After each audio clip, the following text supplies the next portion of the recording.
Because you don't need 20 friends. You just need 3 motherfuckers, and you could take over a country. Okay, that's what we're confused as Americans. We think we need all these motherfuckers. You give me 3 bad motherfuckers, and you're finished. You understand me? You're fucking finished. Because we got each other.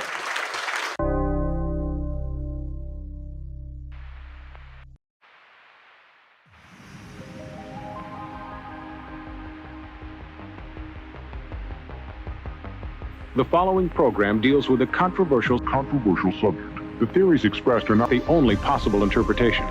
The viewer is invited to make a judgment based on all available information.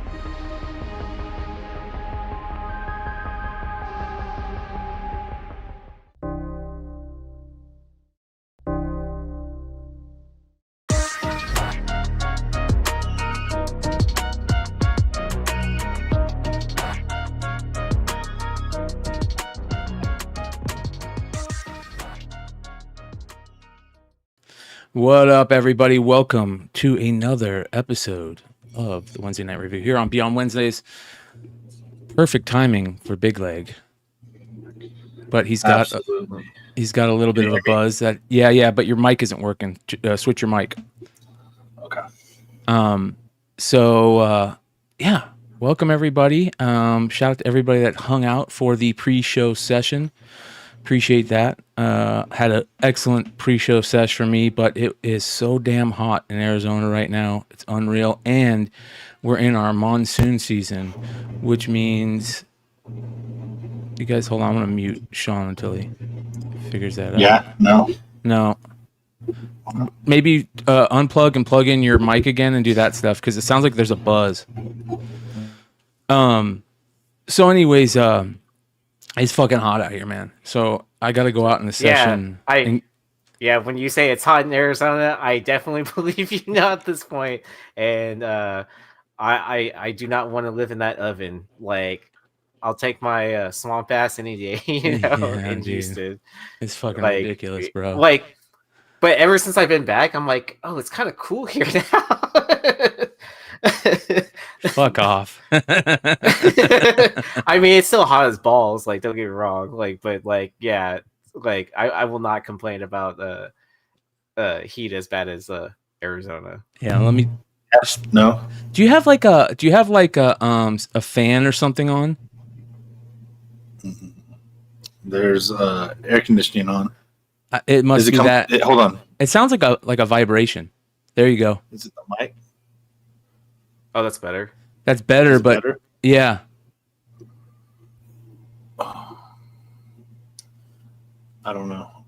Uh, is it bad?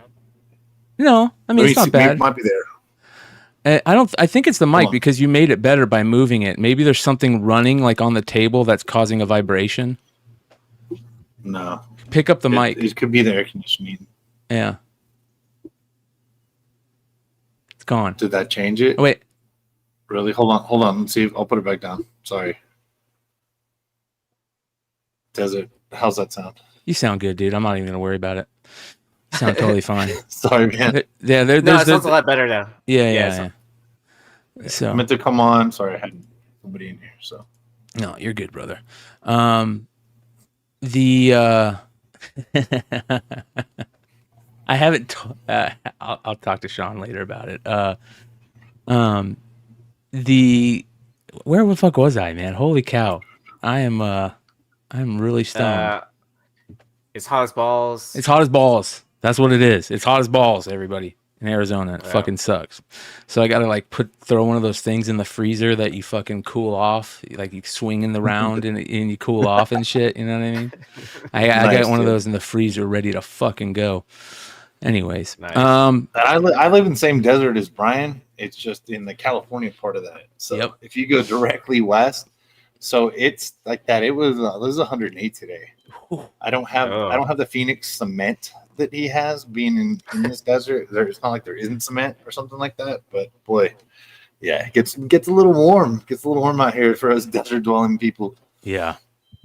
It's quite ridiculous. Big respect to y'all. I was like, I'm glad I brought a water bottle because I am staying hydrated in this because Fucking, It's he not- gets off the plane and he goes, it felt like walking into a fucking oven. And I'm like, yep. Yeah, that's what it feels like. And then when I saw the sun go down, I was like, cool, it's gonna cool off. Nope. Nope. I at Like least get that. yeah, those rocks like stay hot and retain that heat, and it's like you are living in an oven. You know what I mean? Yeah. What up, everybody in the chat? I saw a lot of great pre-show chat messages. One of them I want to talk about. Let's see here. Shout out to Niobe Comics in the chat. Go check out Kickstarter for a John Stinsman cover he's got going on. Shout out to GT Key in the chat. All right. I think it was GT Key. Here we go. Brian, once again, we have a show suggestion. Many members of our community want to see you do a weekly show devoted solely to comic drama. Please think about it. Here's the problem, man. Like, it's fun and it's interesting, but that is a segment at best. It is not easy to talk about shitty comic drama all the time. Don't get me wrong. I'll talk about it when it's necessary because it's necessary, but it's hard to do a fucking a full show on that every week, man. Also, man, it can wear on your soul, dude. Yeah. Like, well, I don't. There's not that much we've stuff. never tried to be that. I know you cover it on Saturdays, and we can cover it in here, and that's fine. But like, it's for a segment. Yeah, you know, yeah. it wears on your soul. We have too much. There's so much drama that I like to be positive and stuff that I do on these shows. You know, I try to be positive about movie releases, things like that. So yeah, people might like to do it. I don't think it shouldn't be covered, but like, there's plenty of places to get it. I just think people are asking you because I don't feel like you come across as biased. Yes. So that's why they're asking you to do it. I'm only here on Wednesdays, so you know, it goes back to what we always talk. One of the things we always talk about. It's one of those tenets of Beyond Wednesdays and the people I like to fuck with, and that's being genuine, right? There's no, you don't smell any fakeness or snakeness or that type of bullshit. And if we do, fucking out. Peace. I'm not going to try and deal with it anymore. But at the same time, like, is there? I mean, I don't like kind of like what Selden's saying. Like, you don't want to have to reach for the drama either. Too like, I don't feel like there's enough like every week to like constantly talk about it, right? Yeah. Where it's like kind of like because then you'll start reporting over the same thing, like.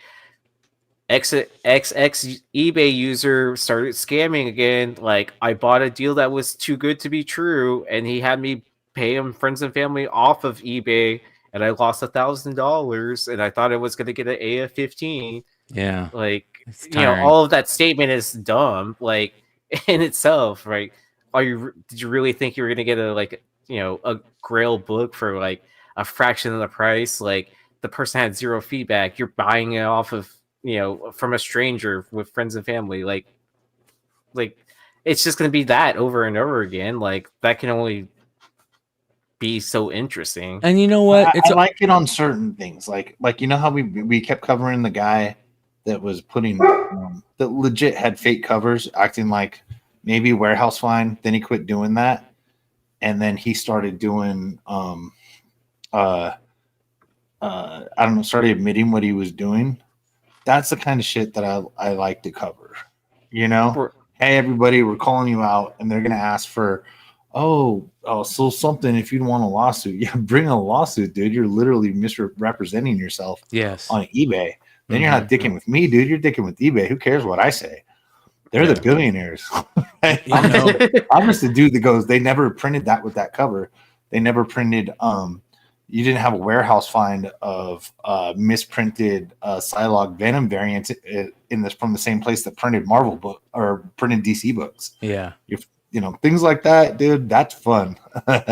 Yeah, and there's necessity. There's a need for those type of things, But I gotta admit, the drama has been pretty crazy lately, and it's definitely right smack dab in our world. And it's fun to follow. What it's also done, though, is it's opened me up to I wouldn't say new channels that I'm watching, but like being a content creator, you don't get to watch a ton of other shows. It's just the way it is. And There's not enough time not enough Yeah. hours in the day to do that. yeah. Nope. So, Legion of Comics, Circumstances, Gem Mint, Sticky Goose, they've been around, some of them for a long time, and I've known of them, but I haven't really checked out their content ever. And now I'm kind of, those are like 4 channels that now hey, if I see their thing, I'm going to check it out, see what they're talking about, that I wouldn't normally have checked them out on the regular. You know what I mean? You know what I mean? That's 3 times in that sentence for all the people drinking. So yeah, it's been good just finding new, cool, interesting stuff to watch, and they're great at making great content. Like that's the other thing. I got respect for those guys for really making good content, and there's more and more good content, comic book content on YouTube for people to watch, and that's always a good thing, as long as they're not stealing content like snakes. But that being said, did you see Deadpool? You guys see Deadpool? Mm-hmm. The second we got home, we got home from Sunday, left, and I clearly I don't have to drive as far as Arizona, so I got up here and I'm checking movie times around 4 or 5 o'clock or something like that as I'm driving home. I left a little earlier than you guys too. And so I'm looking, and our theaters are not like when I was, I live in LA where a movie like that, and especially I moved out of LA like literally right before COVID. So movie theaters were like any Marvel release basically was going to be completely packed, sold out. And that goes actually for DC as well. Everything would be sold out. Everything's ready. The second things would drop, I tried to drop opening night. And back then, the spec was better. I try to stay away from major spoilers, and I want to see the after credit scene myself. And that's all right. If I missed a few bucks by not knowing a day ahead of time or a week ahead of time with everything was whatever, man. I don't care. I'm in this for fun as well as I'm in it for doing all this, right? So when I'm driving up, I look in the area that has the most theaters on the way, and I'm looking at like every movie time that is what I think is viable. And of course, I'm going to look for like the XD or 3D or like whatever the loudest theater is going to be, rather than, I know there's going to be a visual experience on this movie. So I'm trying to do like whatever I can do.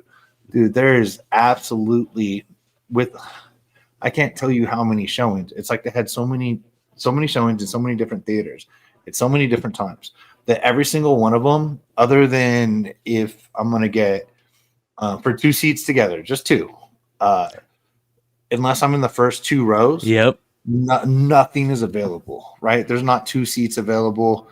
Maybe a back corner or something that honestly I wouldn't want. And so basically I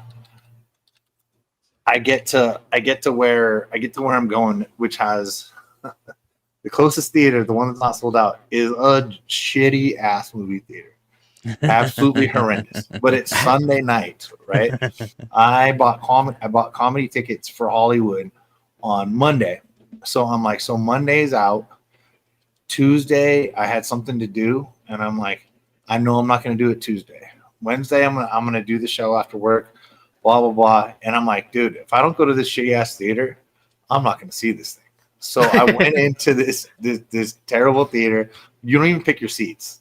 Okay, that's wow, right. Old they do school. have big old seats. At least they are like big old recliners, except they're not plugged in. Like the feet don't go up. But at least you're in a cozy. Wait, you're sitting Yeah, upright in a I'm comfy cozy. chair. Yeah. Oh yeah, I'll still take that over what we grew up with. But my knees, like whoever's in front of me, they just got to look at my knees over their seats for my whole life, right? So anyway, so I do that, man. I just run in, I go in to watch it, and I don't give a shit. I'm gonna watch it again. I'm gonna do a better experience on it. I've been meaning to do that, but now clearly you can get seats and stuff. So then I knew this thing I already knew it was gonna be big, but in a place that doesn't sell out and every single showing the whole entire Sunday doesn't have a seat available from any different theater. I'm talking, I looked up like over 15 different showings, right? Between like, let's say like 4 p.m. and 8 p.m. There's absolutely nothing showing up. So, yeah, I went and saw it. And that's when I was like, okay, this thing's gonna take over, where everybody bought into the hype. And you know about movies, especially living in LA these years, like, you don't, anything advertised, is good. If there's a movie that you've seen that's on the side of a bus all day long, like you see buses and billboards of a movie, like, they're not going to spend that money on a movie that's crap. They just don't do it. Especially now, they don't do it. And I'm like, the marketing behind this and the people behind this, there's no way it's going to suck.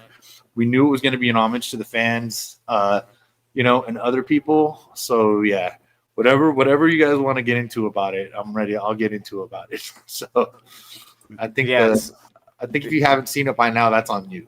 Yeah. Yeah. It's been out for 2 weeks.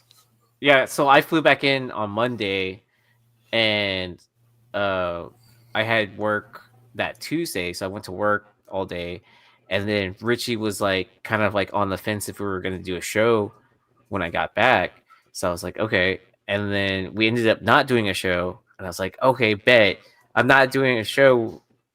That means I have time to go see the movie at a reasonable hour in my time zone or whatever. Because I'm going to be up anyways. So I ended up seeing it Tuesday night instead of doing By the Dip. So I was like, kind of like, yes. And so, I guess I'm kind of lucky because I live right outside a major city, like close enough where it's like the greater city Houston, but small enough city where if I go to the movie, like not all the good seats are taken.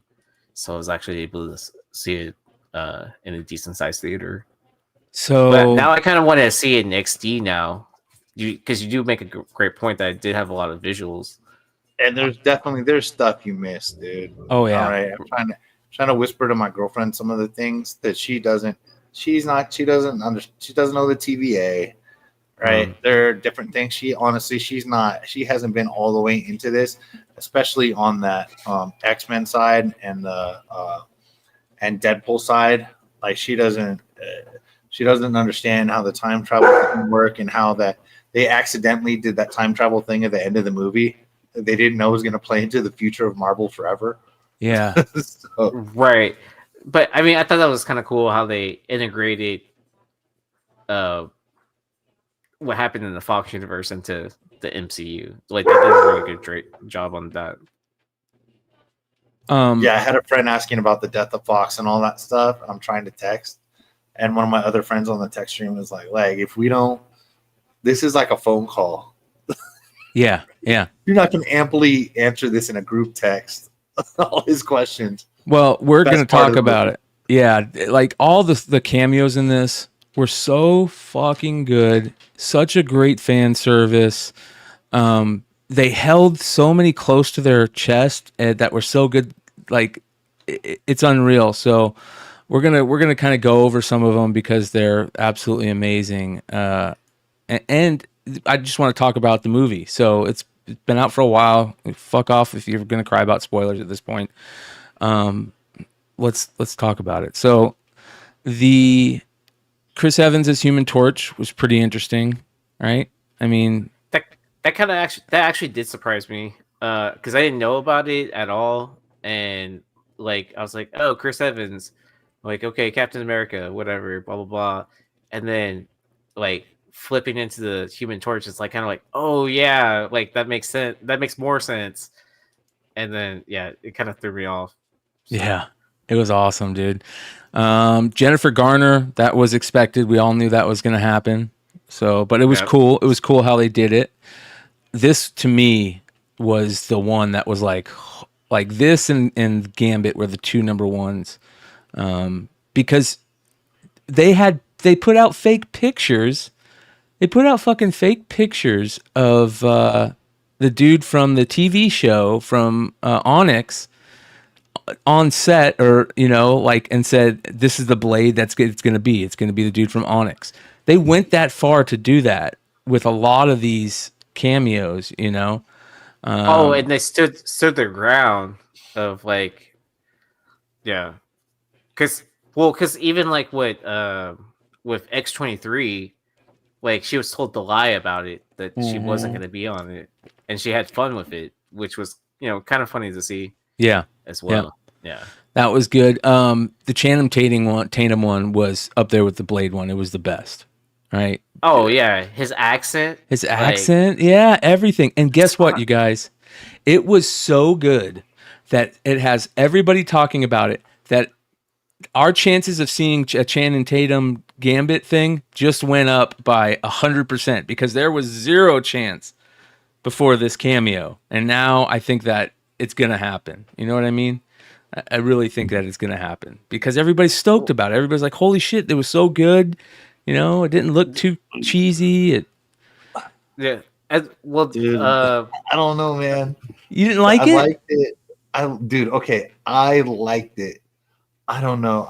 It was funny. I don't know how far they're going with the solo movie with that, dude. No, they aren't gonna. They shouldn't do a solo movie. They should bring him in. Yeah, so I liked it because it's Channing Tatum as Gambit, and I know his love for the role, and I know. No. Yeah, bring him in on the X-Men. Yeah, well, I liked it, but like I was like, that solo movie would have. Yeah, I'm not so sure what it would have sold, dude.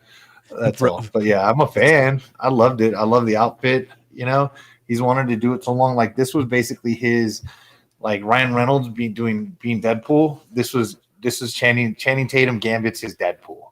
Yes. So he wanted to do everything, but like, it's just it's not as easy a sell as Ryan Reynolds is good at comedy, So Igor's saying that the X-Men reboot will have Gambit and Kitty Pryde in it. So yeah, I was gonna say that we covered that yesterday on Spec Media. So shout out to Richie. I forgot who sent out that X or tweet. I don't know. Is My Time to Shine, probably, right? Yeah, something like that. And then it was saying that the X-Men film is going to be focusing on Gambit and Kitty Pryde's storyline or something like that. All right, let's see here. Is that what it is? Hello? My Time to Shine, hello? What the hell? MY. Oh, it says new message. Oh. There we go. My Time to Shine, hello. Oh, I don't want a new message. What the fuck is that? Yeah. I want to search it. There we go. Thank you. That would have sucked. I would have fucking sent her a big fucking pissed off message. Yeah. Let's see here. She says if it was her that did it, but anyways, it was fucking excellent. Seeing Hugh Jackman in a mask, that was fucking crazy. That was epic. That the mask was actually proportionate, correct, and all that. Yeah, that was kind of and it didn't look cheesy, right? No, it was really good. Let's see here. That's fucking crazy, dude. Look how cheesy that looks now. All right, the fucking fight scenes, you guys, were beyond epic. They were amazing. Oh, yeah. They were that scene in that car, and it just kept going and going. Oh, the Odyssey. Yeah, the Honda Odyssey. That scene is hilarious. And then he ends up tied up with the. Yeah, and you suspend disbelief with this stuff. I mean, it's ridiculous. The only couple things. I was like, bro, a few less dick stabs. Yeah, like 30 would have been enough. Yeah. I know we had to go 75 dick stabs, but like, yeah, them just going for it and fighting. Have you seen? I forget who put it out, but I know. I think it came actually they collaborated with Hugh Jack, just like we do, or at least you guys do with our reels and stuff from Comic-Con. You asked your friend to collaborate. So I think Hugh Jackman collaborated on it, but it shows Hugh Jackman doing his the Foley unfolding before him. And so the scene's doing that, and it's him doing the grunt and the motions, and you can tell obviously the motions is like the way of his doing method acting, or forgive me if I'm not He's fighting describing in correctly, the but he's sound like, booth. Yeah. fuck you. Yeah. I'm not fucking Hugh Jackman here, but the way he went through that was just absolutely great. It And that was. dude, come on, it's pretty cool to put Blake Lively in it. Yeah. Yeah. And then the fact that you didn't know who like all these other Deadpool characters were, but in the credits it said who played them. Did you guys catch that? Yeah, that was kind of cool. Matthew McConaughey as Cowboy Deadpool. Yeah. Right. That's great. Dude, and the after credits with it too. When he was like, when we're like, no, it's just Deadpool. They're like, why'd you get him killed? And he literally didn't. Well, okay, he did, but he didn't. He quoted it. He quoted Chris Evans verbatim. Yeah. And then he was like, yeah, well, we had to kill him. He was ruining the budget of this movie. Yeah, that was hilarious. That's good, man. That's so good, dude. Dude, I love the Headpool design. They did so good with the design of Headpool. Like it just it was perfect. Definitely. It's one of my favorite characters. So Nathan Fillion actually played that? Yeah. Yeah. $5 super chat. So no Danny DeVito. But I did like the whole searching for all the different Wolverines, like, and seeing all the different iterations. Yes. Because it did like have those swipes to different comics during those time periods, like even in like action or movements and stuff like that. Yeah. That Silvestri cover is finally getting the love it deserves. It's one of the greatest fucking comic book covers of all time. Yeah, and it's a cheap 9.8. It won't be cheap for a couple months, I imagine, but it should drop back down. This was the only thing that I liked it, but sometimes it was a little too much. You know what I mean? I don't know. Yeah. I don't know. Like maybe the way he looked, like it looked a little fake to me or something. I think that's probably what it was. But his armor was also like all shiny and stuff like that. Yeah. But it was a good character, and the way they used him at the end, it was awesome.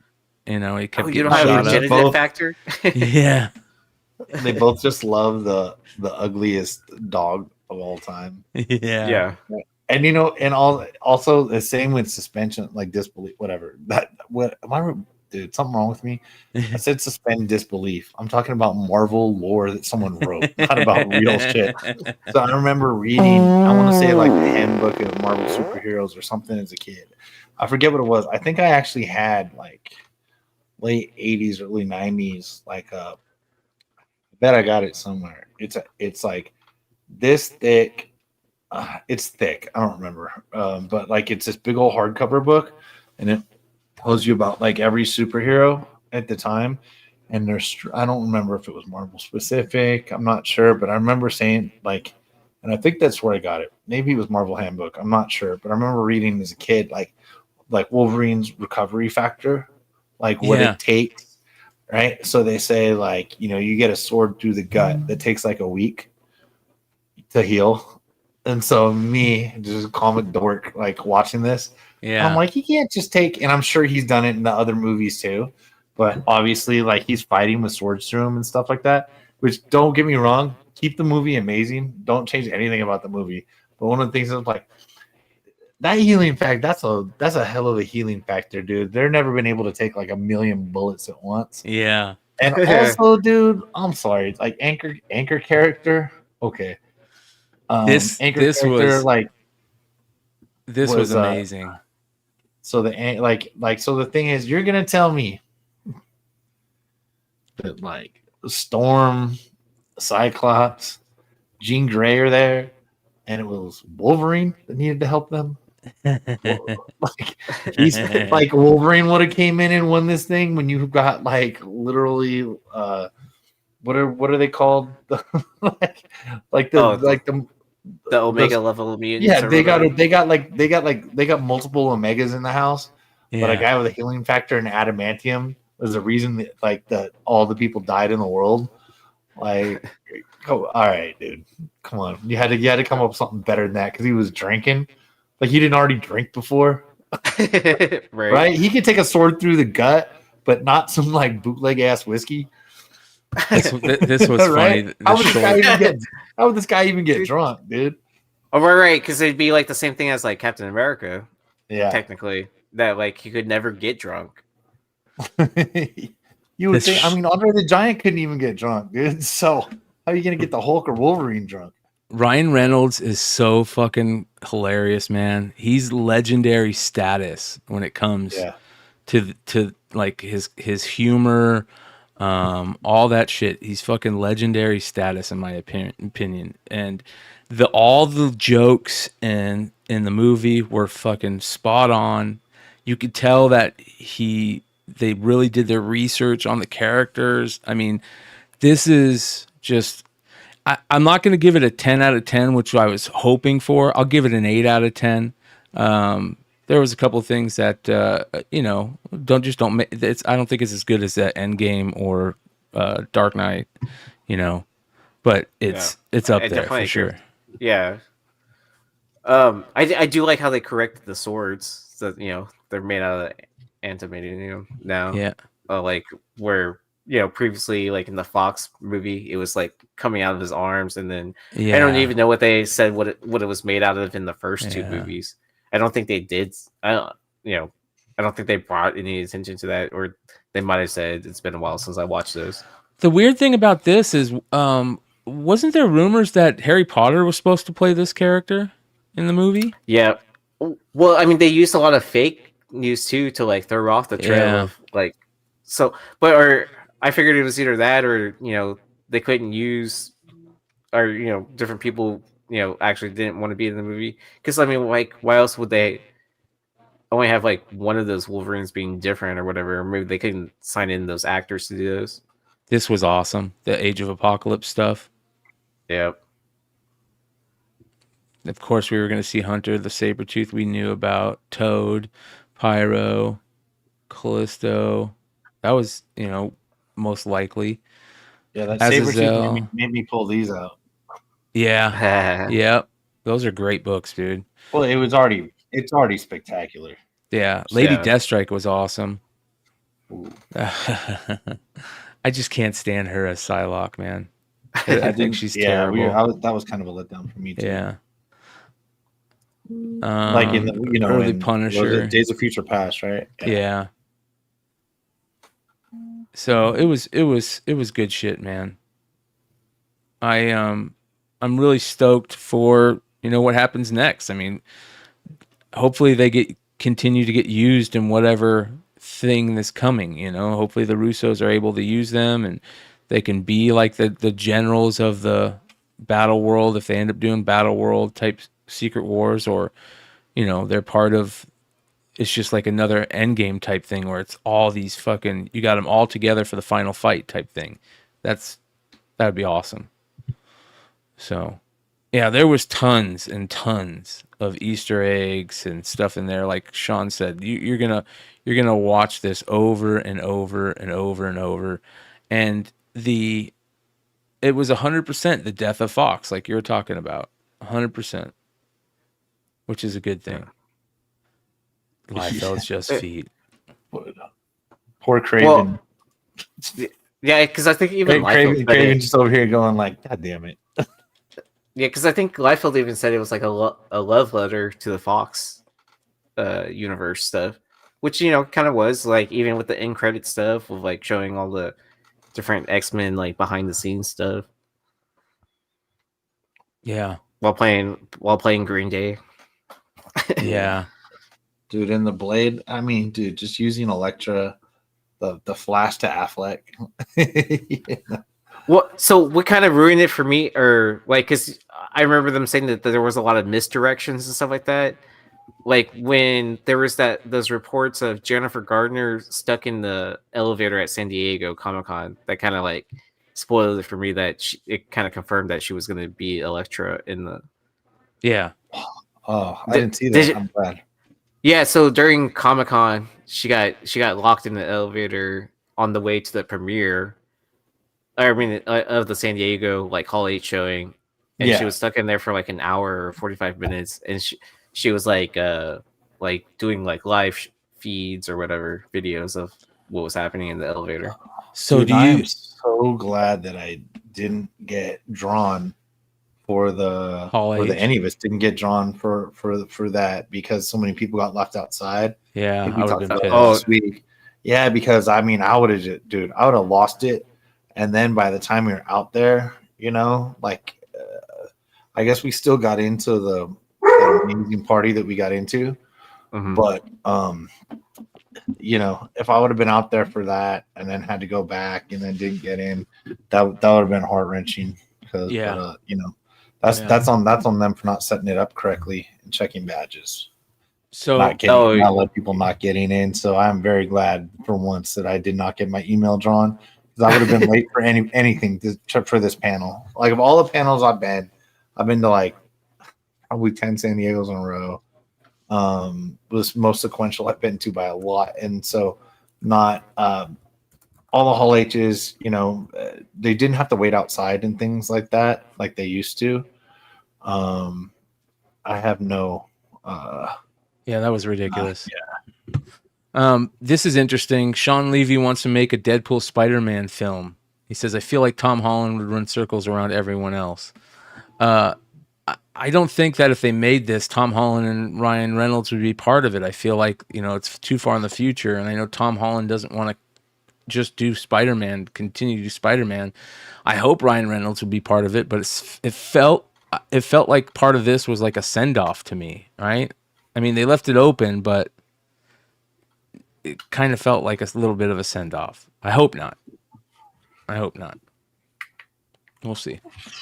I mean, Deadpool Spider-Man film, like, those are like those two unlikely characters that team up that, is not expected to be popular, but it is, right?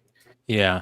Because you have like two big fandoms that love both of those characters, and so like to have them cross over, and it actually works because it's like a good cop bad cop dynamic, right? Yeah.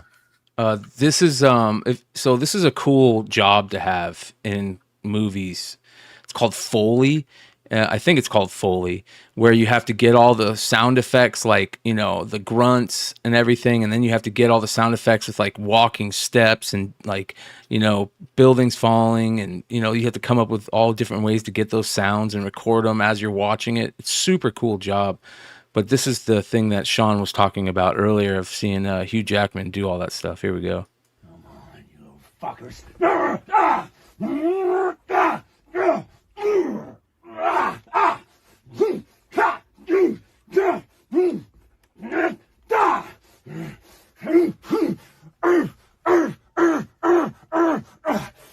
Fuck.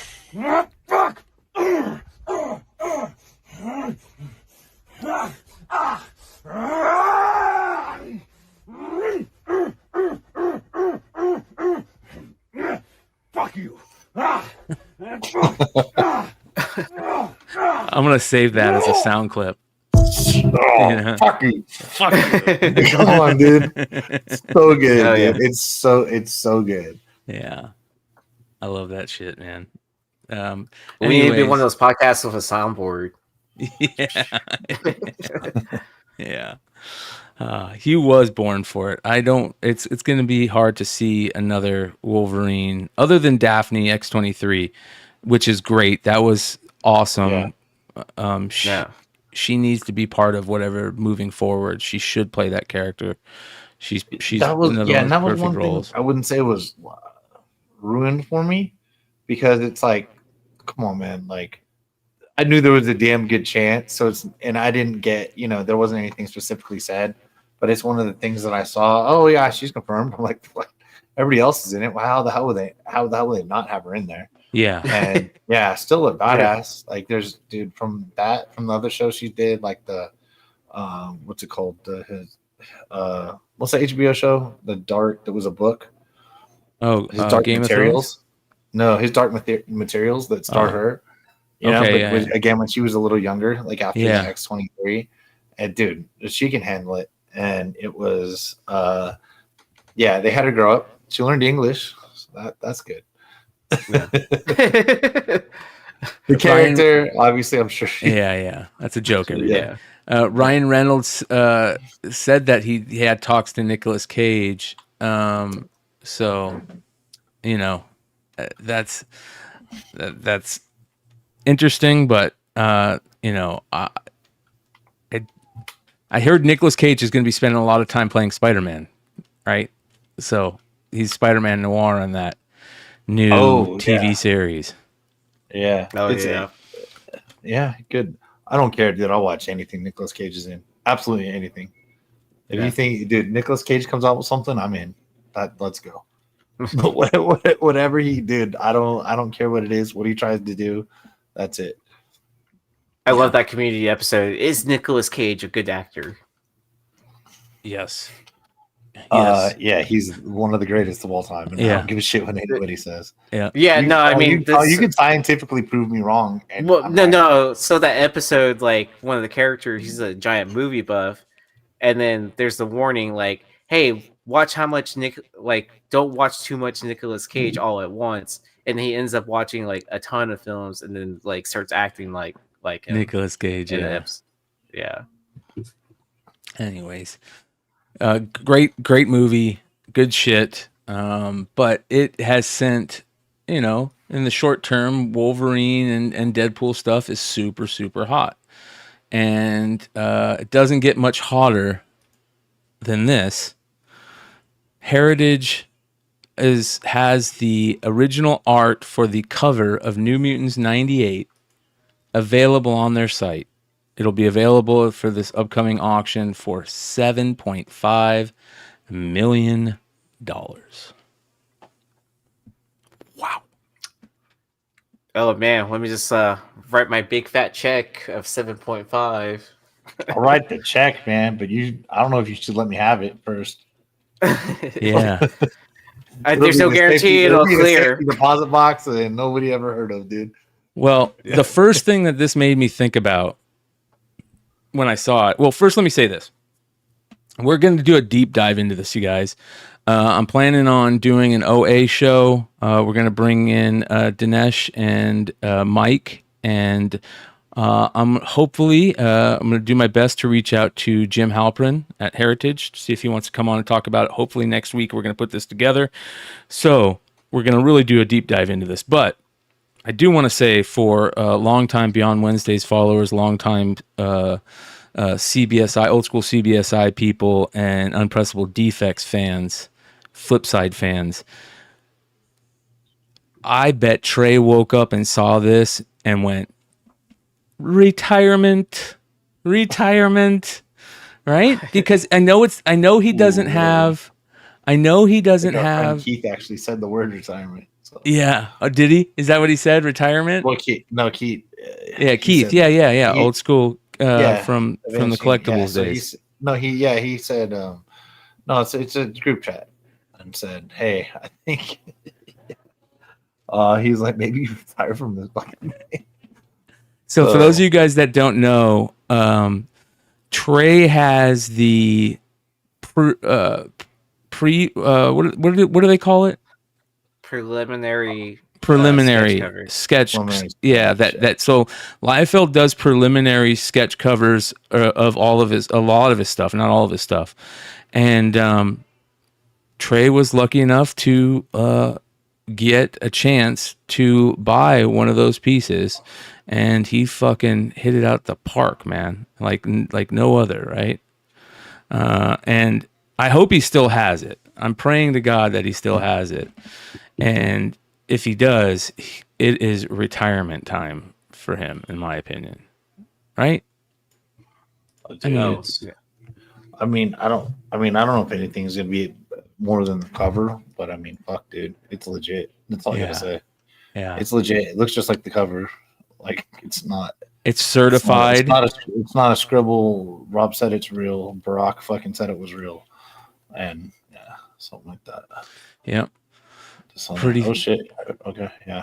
Fuck yeah. I'm gonna talk about this. That is fucking amazing, man. Look at that. Yeah, that's legit. Absolutely legit.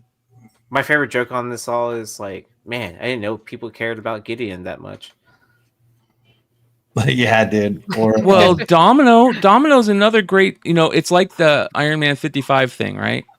You've got Thanos, who's the big get the whole time, but Drax is in it too. Right? Like, yeah. Damn, dude. Congrats to him. I hope Yeah, that. you know, that's the same thing. Well, Domino, but the Domino's fake or whatever. Like, Yeah, it's copycat.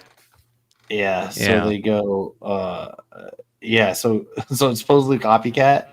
I Mhm. don't care, man. Like that's Domino's It's just first appearance. What is it? it's X just the Force first time you see 11. her. She's a, X yeah. Force 11 was the next appearance. I want to say.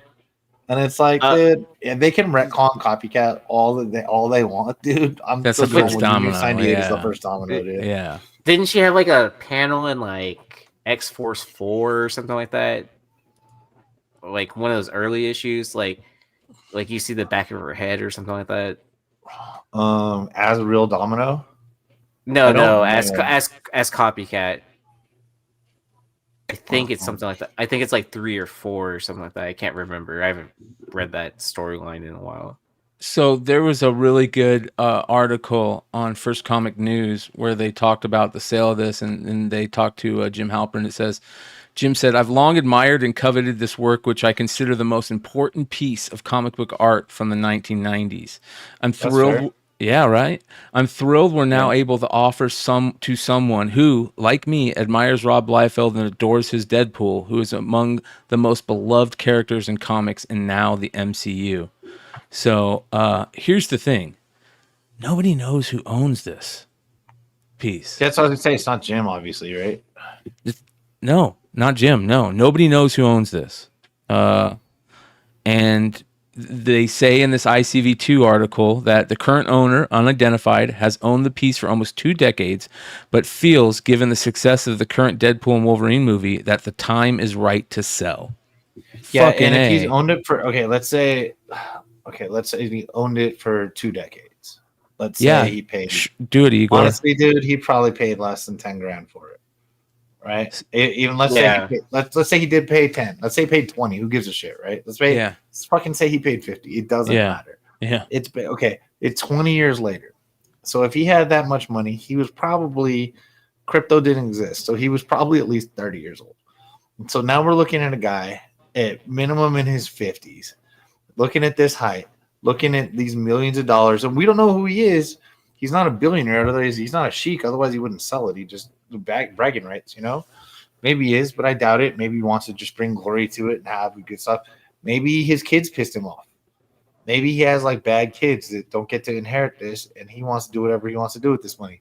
I don't know the answer, but it's not going to be sold in all odds. It's not going to be sold to it's probably not a young person. It's probably someone in their 50s, 60s or more. And they figured it's time, and I don't really blame them. And like, I can't think of a cooler thing. It's 300's pretty awesome, but the way it's laid out, and we know who owns that. Yeah. But And then obviously this isn't the same person. Dude, AOA nailed it right there in the chat. Roy Thomas owns it. Yeah. He nails it right on the head with that comment. Oh, wow. So I guess they do know who owns it. Sounds like the owner of Blowout Cards might own it, right? Is that what I'm getting at, taking at this? Let me take a look here. I forgot that he got involved into comics and original art and all that like 2 years ago or so. I'm surprised he stayed in. Is it he was buying up a bunch of stuff. Yeah, CEO of Blowout, I believe, is who owns it. He owns. I mean, look at that, J. Scott Campbell, of Gen 13, number 12, I think it is. Look at all those. Unbelievable.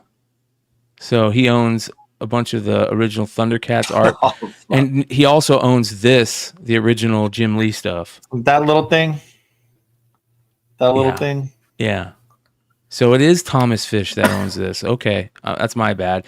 Unidentified. I love that. He stays out of the limelight. That's for sure. But look at that. Jesus. Oh, he was at that Dinesh dinner, right? Yeah. No, I'm just joking. At the what? At the what? The Dinesh dinner. Oh, no. I don't know. Just joking. I don't know. No, I was just joking because if Dinesh owned it wouldn't be up for auction right now. Yeah. Yeah. Let's put it that way. No. I was just joking because the National happened during that same time, and he obviously needs to be there. And so he's probably at the National. Yeah. Yeah, that Jim Lee went for $5 million at auction. I'm kind of surprised it wasn't an auction for this. He took it off 'Cause- DeviantArt the day it got posted. Wow. So wait. Is it just it's for sale for 7.5 or It's for sale? It's for sale for 7.5. Yes. Got it. Yeah.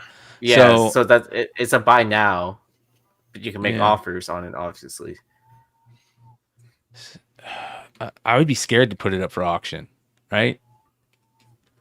I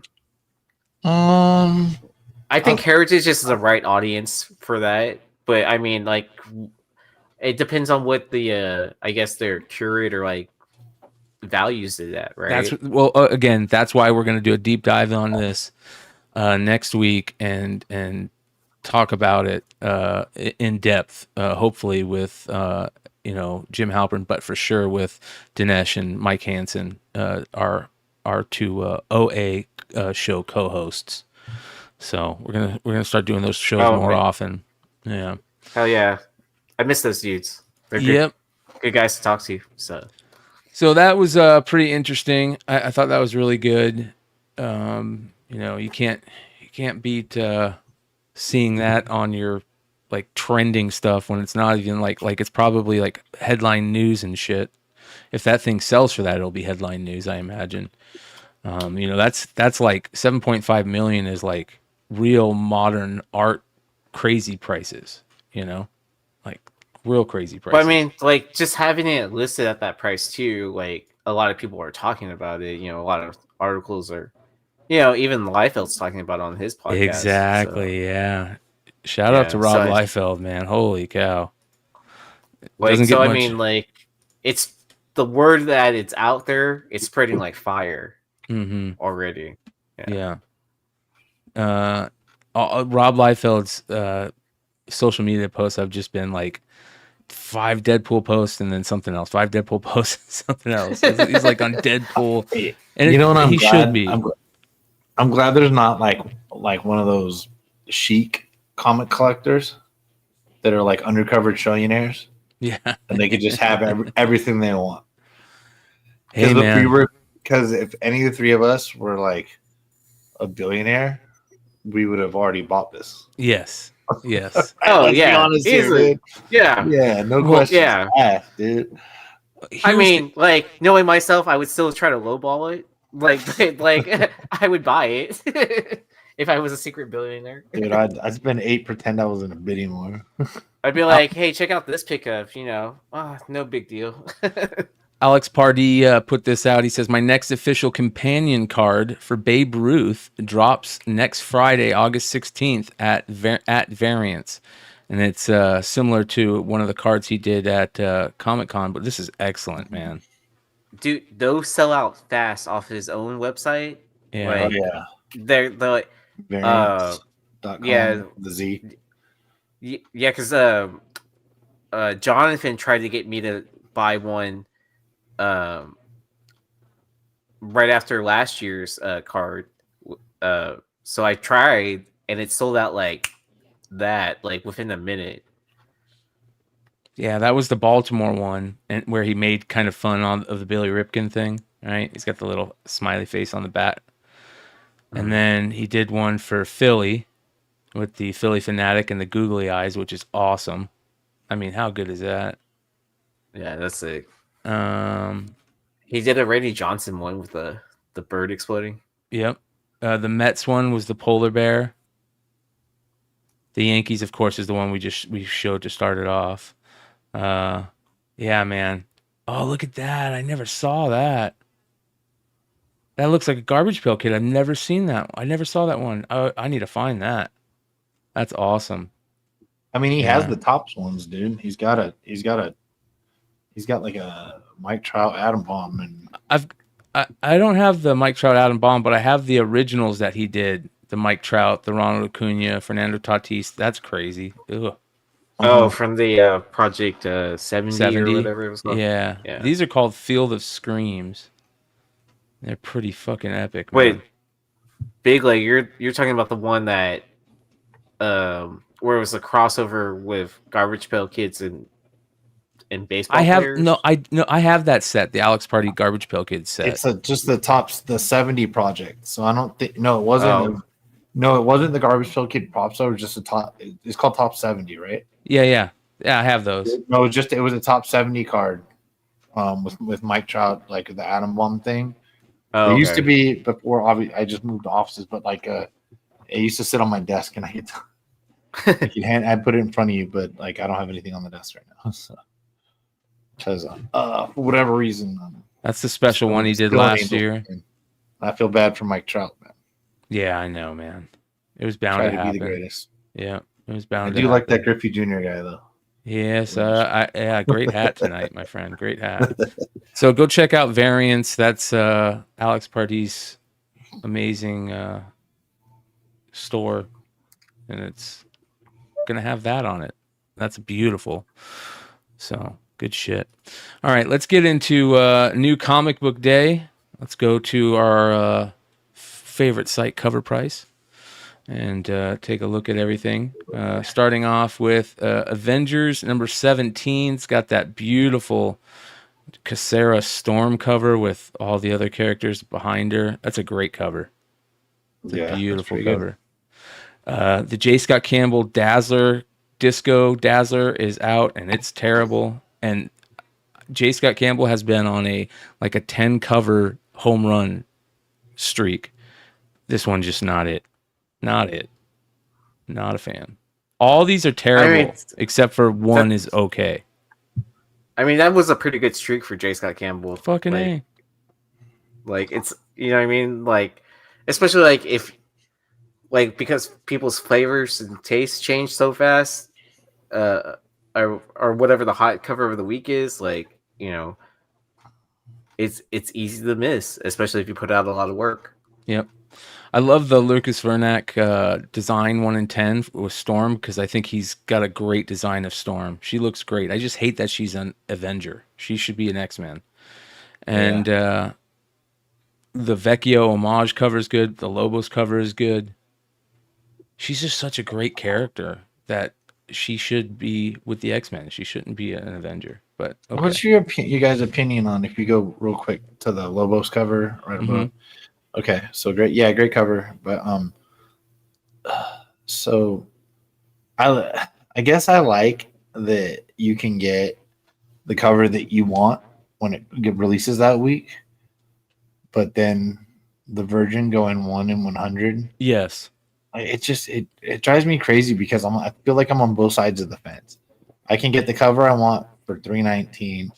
I can get the rare Virgin because I'm a collector and as $89.96, and I'm not getting a lot by seeing her boots.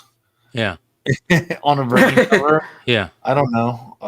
I think ultimately what I want is I want the DC and Marvel to get somebody in there that knows variants and has the pulse of the market and the pulse of the community to choose the right covers for the ratios.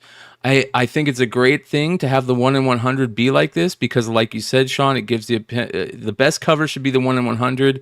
Make it a Virgin, and the trade be a regular open order cover, and then make the 1 in 10, 1 in 25, 1 in 50 just the second, third, and fourth best covers. Right?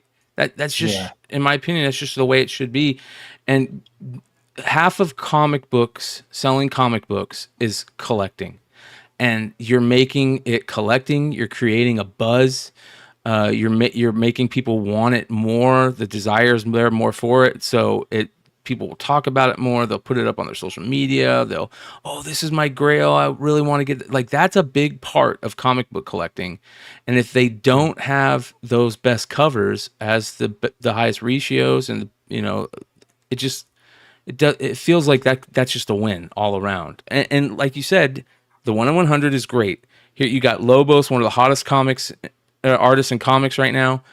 The 1 in 100 perfect. That makes Lobos super fans be like, okay, I'm going to be able to get this. It's going to have some rarity to it. And then, like you said, Sean, if you just are a fan of Lobos, you can get the regular trade dress cover. I'm cool with that. I think I'm feeling it. Yeah. I think you just talked through what I was thinking, that it's good. And especially, let's be honest, man, like a 1 in 100, those are online stores. There's Shout out like, Wolf Den. how many stores are there buying 100 Avengers 19s? Like 30 in the country now. Yeah. You know what I mean? Yeah. And they all fell online. Yeah, look how many Yeah. of them there are, dude. Like, there's a lot. This is the 1 in Yeah, good 25. Lord. That's terrible. Like, that cover should not be the 1 in 25. And I'm Well, a De La Rosa fan. That's not a good cover. Well, I forgot who we were talking to. Like, you know, like someone within the industry, and I know they met with Marvel, and they were talking to whoever the people were that were in charge of like variants or just like selecting covers, and they were just like so out of touch with like what collectors are collecting now that it was It's kind like of throwing like darts at a dartboard. They have no idea, dude. It's just right. throwing They're darts, just so out whatever of touch sticks. with like normal people or whatever, or just normal collectors that are, you know, even our side of the fence or wherever, you know, they're just so separated out from us that they have no clue. You know what I mean? Yeah. It's kind of sad to see that that's how the Here's the Blood Yeah, Hunter something- stuff. It's got the same thing with the 1 in 100, which is, you know, All right. the 1 in 25. But, I mean- the head trick is good though. But I also feel like it less like I want to play the devil's advocate. Like if they have like, you know, they're using the cover twice within the same title, it kind of lessens it too at the same time. Like oh, if I don't want to pay $100, I can get I can get the cover art for $4 or whatever. Versus like if it was only available in the 1/100, you know, it kind of drives that demand, like that more people want that cover and not everyone has it. This is a beautiful Del Auto 1 in 100. Yeah, and the price is the price is showing you how much people like it. 1.6 times rate. It's $161 at a 1 in 100 ratio. That's a win. Yeah. You know, and maybe also because they didn't use it for cover A. Yeah. Damn. Oh, I wonder what's going to be on the Hot 10 this week. Yeah. Yeah. No They shit. did. They used it for a 1 in 10 Never though. mind. No, they used it for a 1 in 10. You're right, Sean. It was not the cover A. They used it for the 1 in 10, which I'm okay with that too. That's Okay. That's okay. Okay. I like that's that, dude. I like logos, man. I don't know what to say. I do too. I do too. Now, I can't say every time, but I will say honestly, probably 8 or 9 out of 10 times, I'm good with having the logo on there. Look how good this. Yeah. See, we talk about that a lot. That setting up the trade dress to complement the cover is such an important part of the design, and this is a perfect example. That's beautiful, man. Yeah. This is But the problem. I feel like they do have certain artists where, you know, if they have a preferred treatment of where the trade dress goes, that, you know, they'll let them run with it. Yeah. I like the Alex Ross Doctor Strange, like always, but I think this might be the last issue. Is it 18 is the last issue of Doctor Strange? Could be it. You know, Doctor Doom now has the Sorcerer's Supreme title, that's a beautiful Lee Garbett cover right there. I love those type of covers. It reminds me of the Silvestri covers from X-Men. What was the Sinister run back in the day with Goblin Queen? I'm spacing on it. That Silvestri did. Chat, remind me if you can. But it reminds me of those covers that Silvestri did for that Uncanny X-Men run. That's Marguerite Sauvage. Shout out to Big Clutch. Big Clutch told us about Marguerite Sauvage a long fucking time ago, saying she was going to be a good cover artist. And look at that, she's got a bunch of books coming out from Marvel. So that's cool. I didn't even know that was a disco cover, right? Until that's like she that's did really good on that. This is the one I'm telling you that like it's good. Here's the 1 in 25 for Wolverine. I like both those. Second I print. like both those second prints. Tony Daniel too. Yeah. Second print 1 in 25. This Nick Klein cover is amazing. And this run is about to let you know who the main big bad is, right? But look at how badass Nick Klein is, just getting better and better. Look at that. Nice. That's badass, dude. Yeah. Fucking amazing. So that's cool. This is terrible. Todd Knock, what are you doing? I just can't, dude. He's just getting paid at this point because I Yeah, mean the like, art is good. The art is good. He's- I'm gonna say this. Yeah. When he does full figures, he's good. But this is so cheesy to me. It's terrible. Yeah. Yeah. I liked it. It's hard because I'm on and off with this guy. I guess Yeah. I am with everybody. I don't know if that's Yeah. anything or what. But I love how Ghost Rider's wheels are on fire though. yeah, That's pretty good. that's what I'm saying, dude. Doesn't always like that. I'll give him a pass just because all these disco covers aren't that good, anyways. Yeah. Yeah, no Yeah. shit. Kari Andrews variant. Kari Andrews does just great covers, period. Miku Suyon, it's okay. Umberto Ramos is the regular. A Secret Wars 8 cover? Yeah. What? Love this Elizabeth Torque. We talked about this when we first saw the solicit. Just great Elizabeth Torque variant. Way to do an homage. Like I don't think I've seen Spidey on one of these homages before, so good. which kind of blows my mind. I love how it's got all the other Yeah, Spidey characters in the back. yeah. How have we not seen this before? Yeah. I feel like it's been like a print, but I don't think a comic cover before. Okay. Damn. That's good. Yeah. I just don't remember one with the Spidey guys before. See, this could be a 1 in 25 and be just a complete banger on the secondary, you know. I know that they're doing all these homage covers as like open order covers, but make that a 1 in 25. The Declan Shelby, Deadpool Wolverine weapon extraction is decent. Nick Klein, Or great even a second Stormbreakers. print 1 in 25. Yeah. Second print 1 in 25 for Version. covers. Let's yes. go. Yes, I'm down for that. Jerome Pena 1 in 25 is good too. Really good. That's a great Spider-Man cover with Miles in there. All these are decent. I just can't stand Craig Land's faces when they're not masks. You just love the black blank variant. So that's not bad. Wow, That's the 1 in going for 100. $6. Like it. Yeah, the 1 in 100 selling for 100, just under ratio. Yeah, looks you've got better. fans, and I like that too. Actually, Yeah. So I so like listen, this. Marvel, DC, or Boom, we're available for hire for each of those companies. You can get one of each of us. absolutely. Consulting fees all day. Let's go. Yeah. Yeah, we could be the art directors of variant comic covers or whatever. Look how beautiful the Kari Andrews Spider-Man Reign 2 covers are. Like you could tell that's his baby. He's putting a lot of time on it. So good. We talked about the Scotty Young a while back. The 1 in 25 Ron Friends is selling for ratio. I usually like those what's it called when they put a bunch of Spider-Man to make one big Spider-Man? Yeah, like collages. collage, like, yeah. Yeah, but I don't like when I feel like they cheapen it when they do like those outlines on it. So, yeah. I really like the 1 in 50. It's such a beautiful moon cover too. When they make the moon and it's got craters on it like that, I love that look. This right here too, Scon one. This one, the Miracle on Dolfo is really good. All those are good. I'm over Star Wars for the most part. Here's a 1 in 25 for Inquisitors. That'll be probably a big book. But I'm over that. I mean, they're basically like what finished up with the long runs and stuff like that. So it's just going to be a bunch of like minis, Series, like short stories, just to keep up. I'm okay with IP. that. That's how Dark Horse did it back in the day. Like I'm cool with that. Just make them be good. They're just not good. Yeah.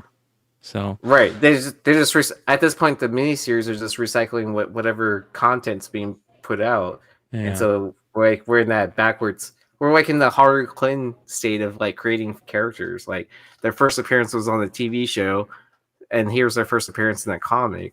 Yeah. This Uncanny X-Men regular cover is good regular cover, and I like the variants. They're not bad. Ivan Talavera retailer exclusives. This Ji-Hung Lee is actually really good. I really like that version of Rogue. Yeah, I here's wish he could have the been. I wish he could have been at San Diego. yes. I mean, not only to like pick up my commission, but just to like meet him in person. Yes. Here's the Jim Lee 1 in 50 reused, probably sketch art, or I think it's sketch art. It's something from like a wizard or a back cover or something like that. Yeah, it's okay. I love Savage Land Rogue, but it's okay. It's not the best. So what's it selling for? A little over ratio, $25 or $30 over ratio. Here's the John Tyler Christopher. Whew. Great cover. Ooh. Other than shout out to James, King of the Golden State, from X-Men 274. There we go. You got the Jubilee with face stubble, but somebody's gonna love it. Why does she look weird? Because she looks like a man, dude.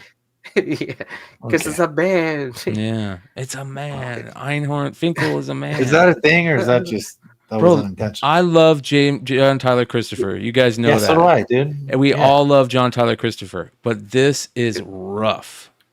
He based a character from someone from Bangkok. Dude, don't ruin Jubilee for me. Get the shit off the screen, dude. Come on. All right. Wrong Asian country, dude. Look at this. Here we go. Look at this Savage Land Rogue. Now this is a beautiful Savage Land Rogue. The Lyrics Lee one. Holy cow. Jesus, that's a good one. Who did that? Lyrics Lee, one of Art Germ's proteges. Yeah. The Vecchio 1 in 50. It's only selling for $14. Wow. See, that's what I'm talking about. Some of these ratios should be they shouldn't be selling for that much. They should be really good.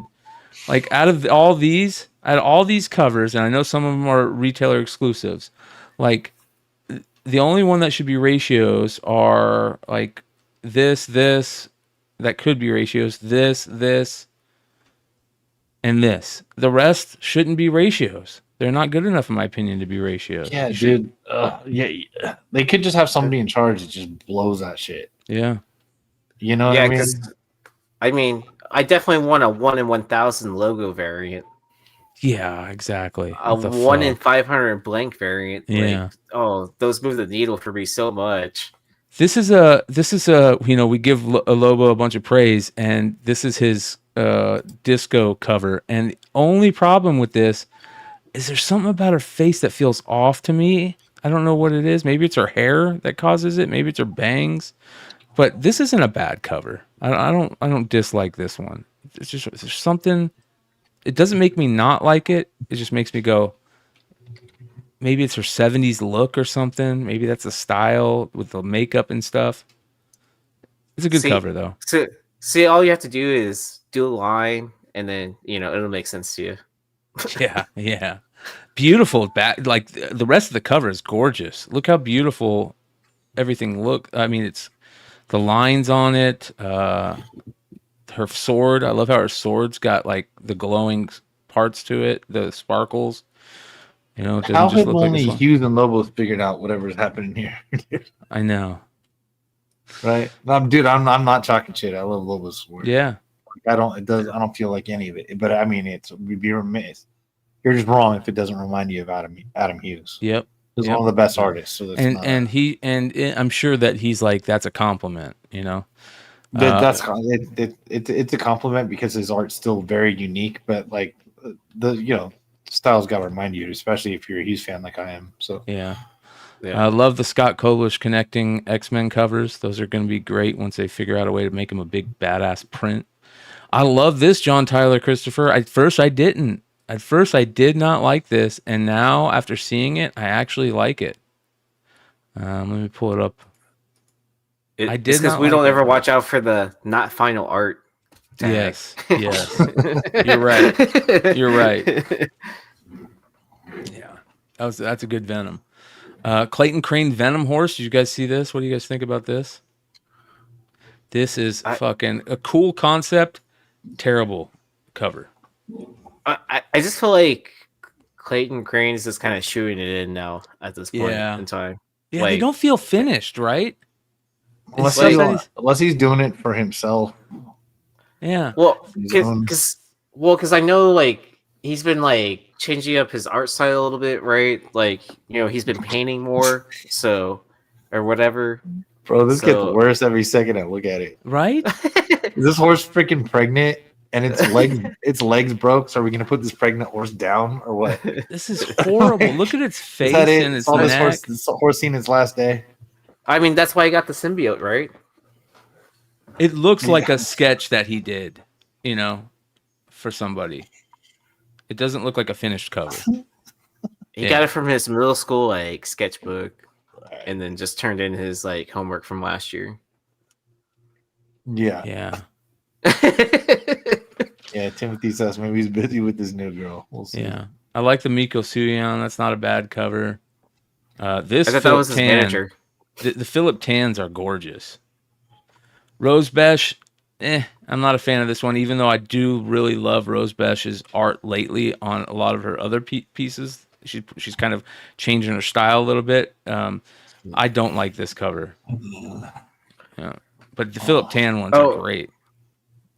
Yeah, I thought she did really good on her Witchblade cover. Yes. From San Diego. Yes. So. Scotty Young, those are always good. Secondary market sellers. Not just baby covers. Who would have known? Yeah. Hey, did Drew hit you up? Yes. At all about that? About that Scotty Young sale? Yeah, we is that in that? Is that in this later? No, but we needed it. We were going to talk about it later, but we should probably talk about it now. I don't know if you guys saw this, but this is fucking absolutely amazing. I was going to do a market report for this show, but I've been too busy getting ready for my sale tomorrow and whatnot. But if we were going to do a market report, we were going to talk about this. This is crazy. One of the rarest Scotty Young variants you're going to find. It's a 1 in 100 from 2013. And he sold one on his eBay show for what, like, how much did it go for? Like $700, something like that. 710, but yeah, basically 700. So he sold one raw for $700, right? Clutch hits him up the next day and goes, "Hey, yeah, it's actually the same." Okay, so this came from my this whatever. So Clutch and Drew and I we talk whatever. Yeah. So when Drew sells like a book for a lot of money, like. And he does well. He's got great buyers, and Drew has rare freaking books. Okay, so he'll have a raw book like this that you're not going to see anywhere. And you buy blowing, my friend, yeah. But does he have the rarest books? Yeah, I'm not blowing smoke. Nobody has these. He's been stockpiling these from Diamond for 20 freaking years. Okay, integrity and inventory. Yep, integrity and inventory. There you fucking go. So he's sitting in there. So he's like, how much is this? I don't know. I'm like, okay. Well, that doesn't mean he's not going to say $4. Right, so I think Clutch guessed $250, and I was like, well, I'm gonna go higher than him. I guess like $310. I'm like, I don't see that book. It's Avengers Assemble. There are some rare variants from Avengers Assemble. I don't know if it didn't sell that well. Number 13 is the Inhyuk Lee, right? It's just some great covers for there. So he goes like that. So then Clutch, which I'm sure you're gonna show, he goes, well, shit, maybe it went low. Right, and I told him, "Well, send me the rest, dude. Let me clean and try to fix these things. Let's get a $10,000 modern 9.8 out of this thing." So, anyway, $6,500 for a 9.4 signature series. 9.4 SS, right? From the UK, whatever. Like doesn't matter. And that was before that. And trust me, Drew hadn't seen. Look how much the shipping was. Yeah, people paid that much for shipping, so that's a $10,000 9.8. No doubt. It could be. That could have. Yeah. But that's also. It depends on what the buyer. Yeah, unless that estimate changed like after, but like even so, that's not the point, right? Yeah, because it also estimates like shipping to you, I think, instead of like shipping to whoever the buyer was. Bro, that cover is not even. I could be mistaken here. That cover is not even on cover price. It's on mycomicshop.com. Because cover price for my comic shop. If I'm gonna get covers, MCS sometimes really easy to look up number one. So I look at that. MCS doesn't even have that listed as for sale. It's like they didn't even, maybe they did. MCS didn't even buy enough copies in 2013 or 14 or whatever this year was to be able for them to throw this cover for sale on mycomicshop.com. Okay, they have to be top 5 weekly seller of new books, right? They have to be. There's no possible way for them not to have done that. And albeit 10 years ago, at the beginning of what we consider the variant era, starting 2011-12, this is definitely in the beginning when variants were actually rare because there were no store variants, so nobody got these extra books, right? So there can't be that many of these things out there. So, but if a 9.4 goes for 6,000, excuse me, then a 1/100 of that era going for 700, and I don't know the condition of the book that he bought. It's not going to be trashed. I don't know if it's going to be, so it's from his warehouse. I don't know if it's going to be 9.8 or anything like that, but there's a good chance that if it didn't get bent up, you can get a 9.4 out of it for $700 and try to impress and grade the thing. Here's the the white thing, covers though. are a little easier to clean. There's probably some the Marvel color rub. They haven't been graded and they floated around since then. There's usually black back covers on those that will get a lot of sort of color rub, which can kind of be, can be a pain in the ass. They don't hit it as hard as you would think they'd hit it, but it's getting tougher and tougher to hit these original Marvel variants in 9.8. So every time he looks in his warehouse, he's going to bring out a rare Scotty Young. No, or rare something. Here's the thing, though. We're going to see how rare this book is because we're talking about it. It's out there on social media now. Cover Price is probably going to talk about it. I think Cover Price talked about it. I mean, Cover Price does a great job on their social media, their IG pages showing these crazy sales. And once this gets out there, we're going to see how rare this book is. And if they start showing up on eBay, we'll know. But if they don't, yeah, all those need to be signed and graded. And, Drew does amazing, artist shows with Scotty Young, Marat Michaels, Rose Besh, like all these people. He could get them signed pretty easy and grade them. And, he's got one of the best pressers in the world doing his pressing. So, I wouldn't be surprised if this book goes crazy as long as we don't see a bunch show up. So I'm hoping for Drew that this is one of those rare books. Absolutely crazy. I bet I'd put the significant money that nobody else has 5 of these things. Yeah. Like significant money. There's a couple guys with warehouses that were intelligent back then and bought those copies at a, let's just say, inexpensive rate from Diamond because nobody happened to want them, but now they're rare. Now people want them. And also, like we said, in 2013, myself, that's 11 years ago, I was like, oh, that's the guy that does baby covers. And then I started getting into it. I'm like, oh, these are actually cool. That and they're actually cool. And also that guy's cool as hell. Fuck yeah, so, Scotty Young is. You had the pleasure of meeting Scotty, dude. That's a good dude.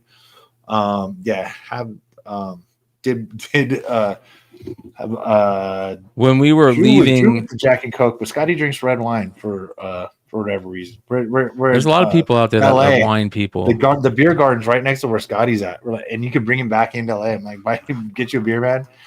And after he just signed a bunch of books for Drew, and he's like, well, she's got the red wine, but we've seen him at 2 a.m. at the Marriott. He doesn't. Throw some. Did you guys see this? Nice guy. They're doing the facsimile at 266, and they didn't do a 1 in 25 for this. This to me would have been a perfect pick for a 1 in 25, right? I'm surprised they didn't do it. So, anyways, they did do a retailer exclusive variant. A Tyler Kirkham did one, and I see it like this on Cover Price, and then I click on it, okay, and it looks great right here, but then I click on it, and I see Rogue, and I'm like, what the fuck? Get Rogue off of there. Why is Rogue even on there? This would be a killer cover if Rogue wasn't there. This would be so good. But it must be after. It's the popularity of the show. Yeah. Of the animated X-Men 97. I'm thinking Unknown Comics might have said to him, hey, do a Rogue and Gambit cover. But I just think if Rogue wasn't there, this would have been such a killer cover, man. Well, and think of all the they had all the voice actors like at their booth. and stuff like that at San Yeah. Diego, and even after the con too. Yeah. That's another You know iconic what? book. Wait, who's on the? I never even thought of this. Maybe sometimes know things and sometimes I don't. Who's he got in the headlock on the cover? Rogue. I mean, Storm. So That is Storm. Yeah, yeah. This is the Mutant Marauders one where she goes and she's hanging out okay. with the Mutant Marauders. Yeah. So that's what I'm saying. Like, why is Rogue there? Fucking Rogue should not be on this cover, man. It would have been so much better. It would look better. It doesn't make sense, but I get it. I get it.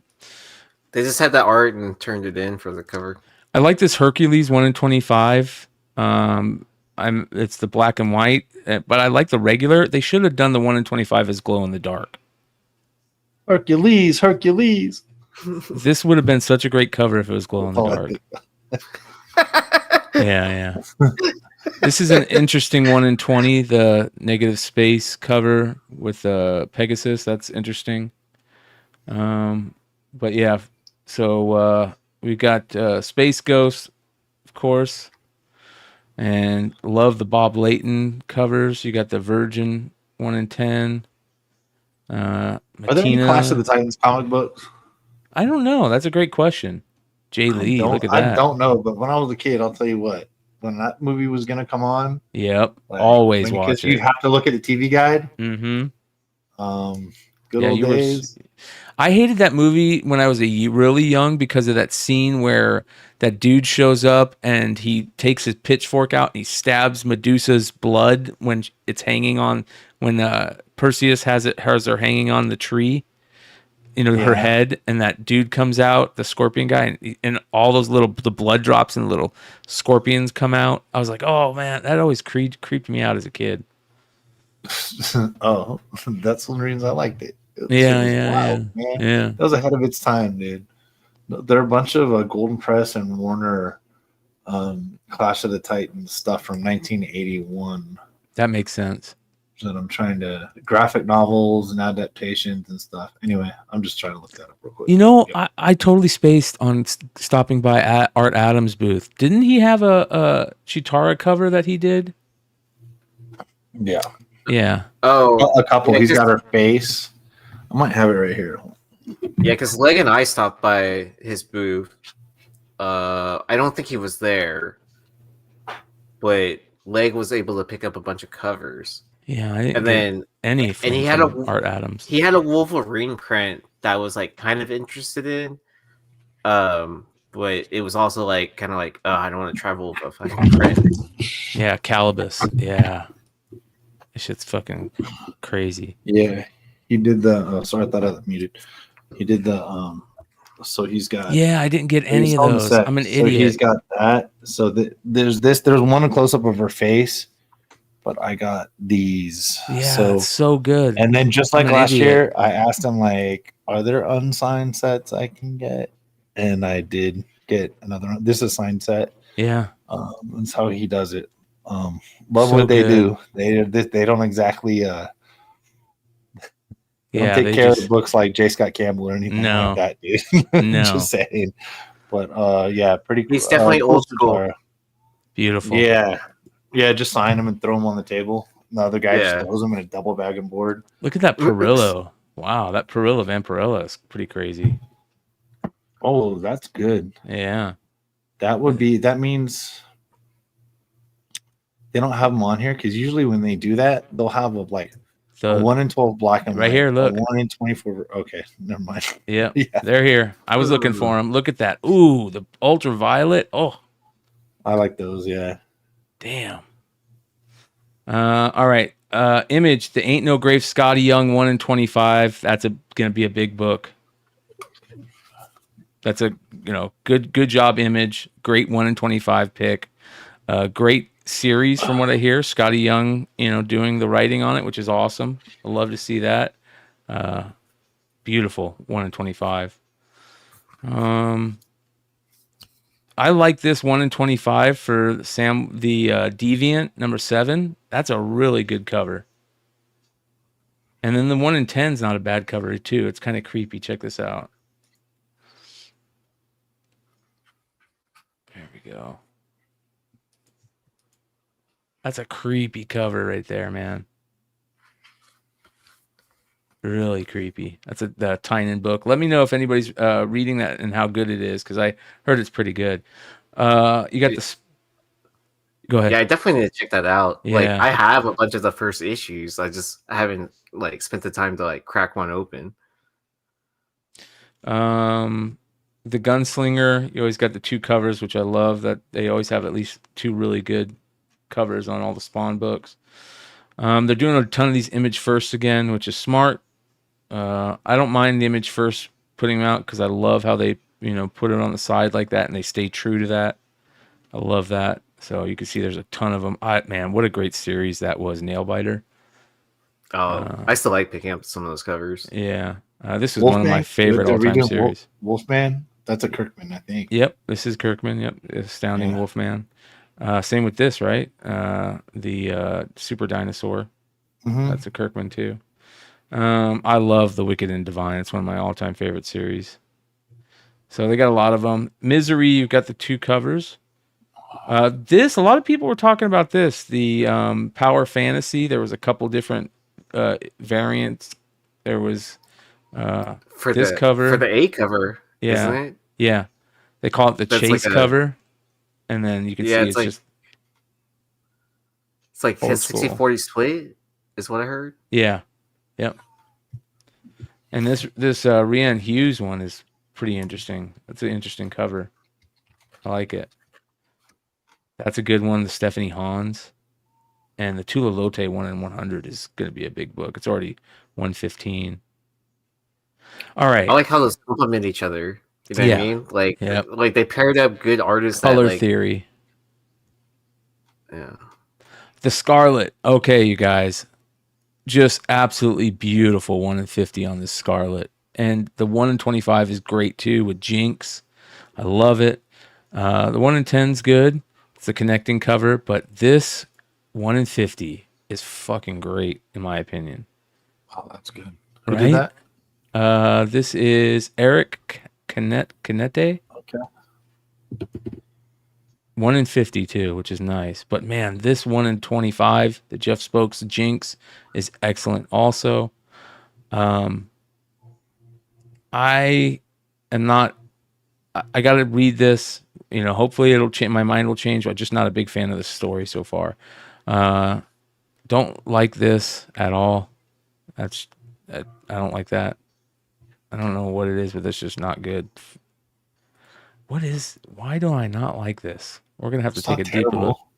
It's not terrible, but there's something about it.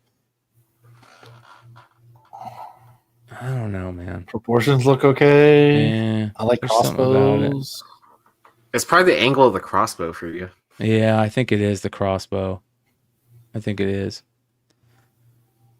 All right. Scorched.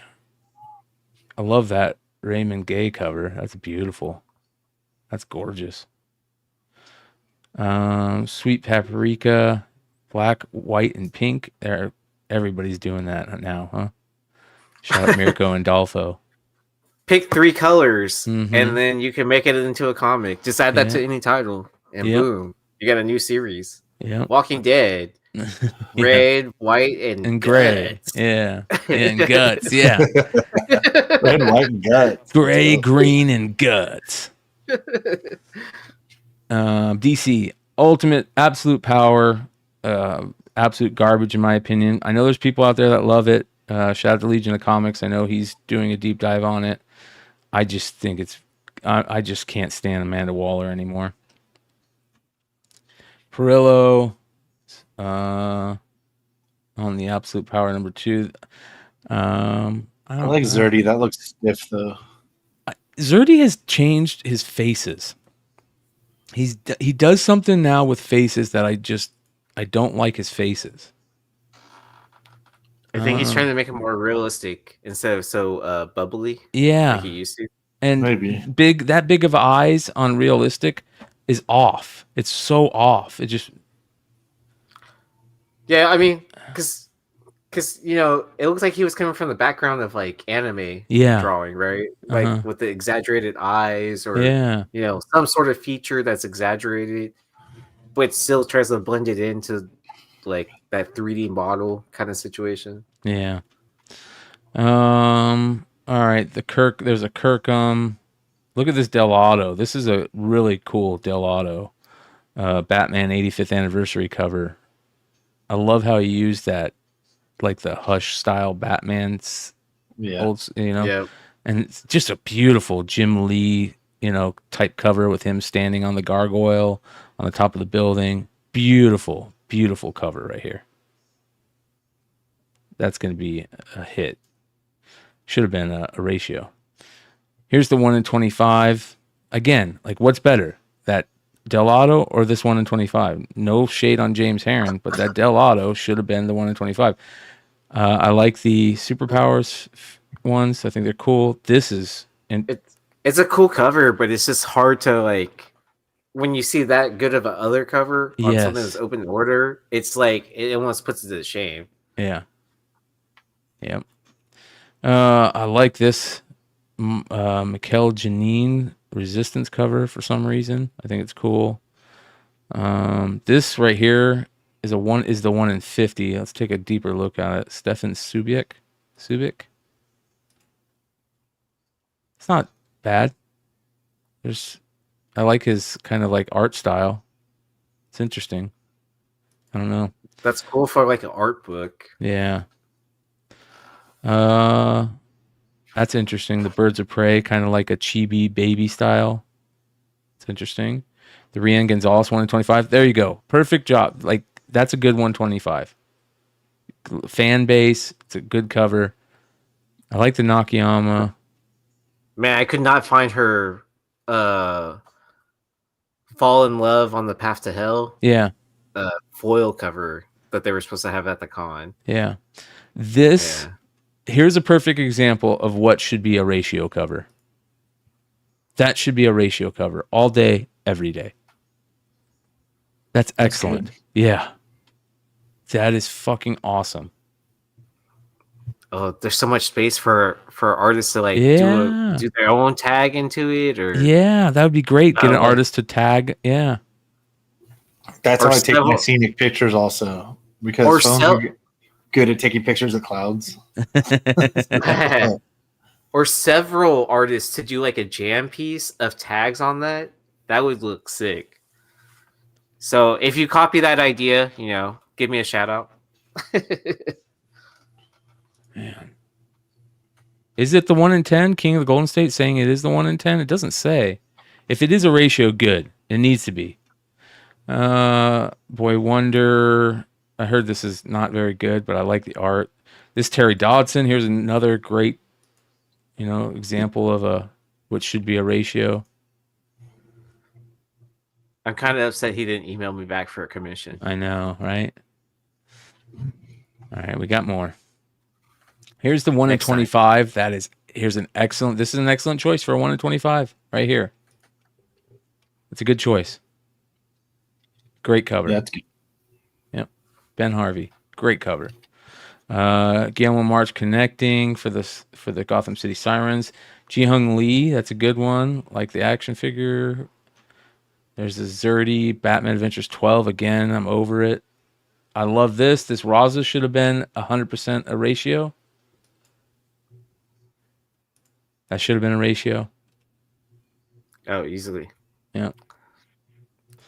The 1 in 50, they chose the version of that. That's good. Scott Forbes, that's an interesting cover. I like it. I like the color.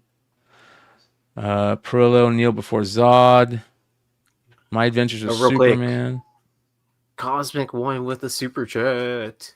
Oh, hell yeah, Cosmic One. Peace, love, and a microdot. Best channel on YouTube. Thank you for putting the work into it and making collecting fun. Appreciate you guys. Appreciate you, brother. Rock and roll. Yeah. Interesting they're doing facsimiles on these older books, right? Police Comics, Oh, right? there's a bunch I can think of. Yeah. IDW was doing it for a long time. Yep. Yeah. Appreciate you, Cosmic One.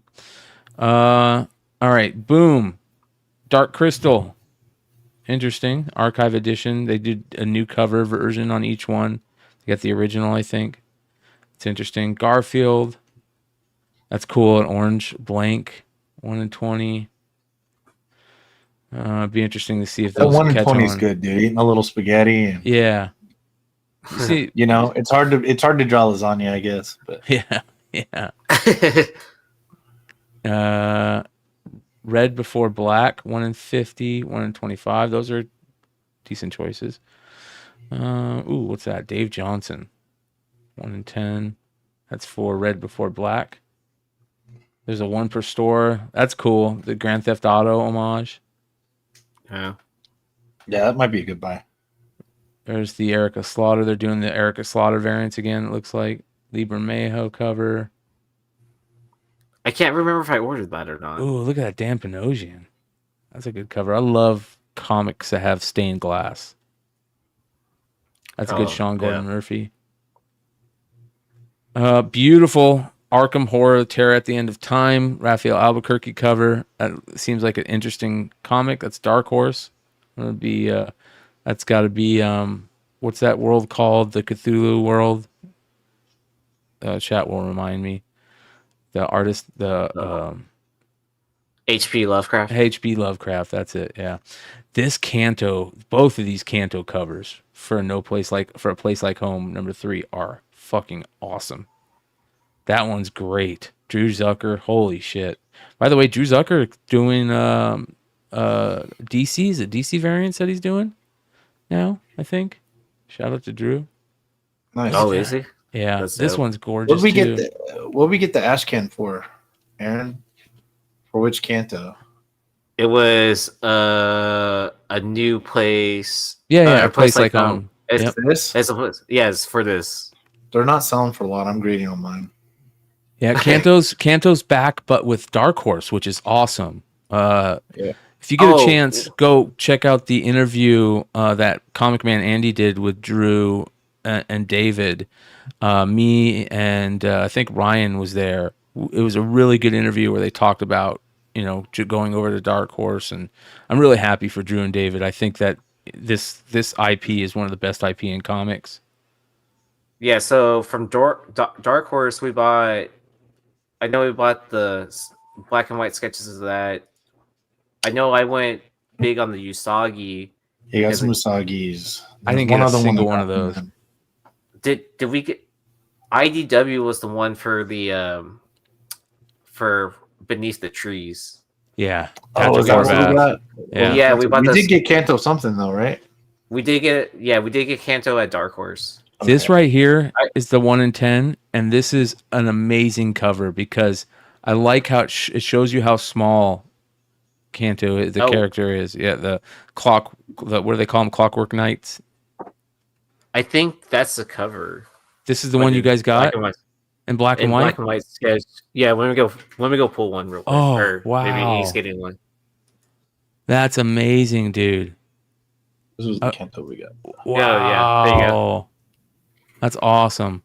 So SDCC or SDCC exclusive season sound is for. I already forgot because I got a lot of books. Canto, yeah, Place Like Home #1. This is the SDCC. Yep, black and white of this one. Yeah. So I haven't checked on. So I was thinking of something else when I said it wasn't selling. So I don't know if this is or not. But grab beautiful. I got a couple of these. I think Aaron got more. Yeah, I bought a couple too. I like this cyberpunk cover right here. The Goon, I love the Goon that them that don't stay dead. I love Eric Powell art. Jim Mahfood cover, great skull cover. This cyberpunk cover is good though. I'm the only one with one listed on eBay right now. Of that Canto? Yeah, they're they're selling for $30, or the last one sold for $30 on July 29th. Ooh, nice. I might just take it off and grade it. I love these covers for this one. This Gideon Kendall Lester of the Lesser Gods. That's a cool cover. I like that. This one's interesting. Look at this. The skulls on the spikes. Yeah, I like that a lot. Yeah. Very cool. High Republic Adventures. The only Star Wars stuff that I really did like. That looks like a interesting cover. I Gun haven't Honey. continued reading it because I was reading it when it was on IDW. Yeah, not a fan of any of these Gun Honey covers.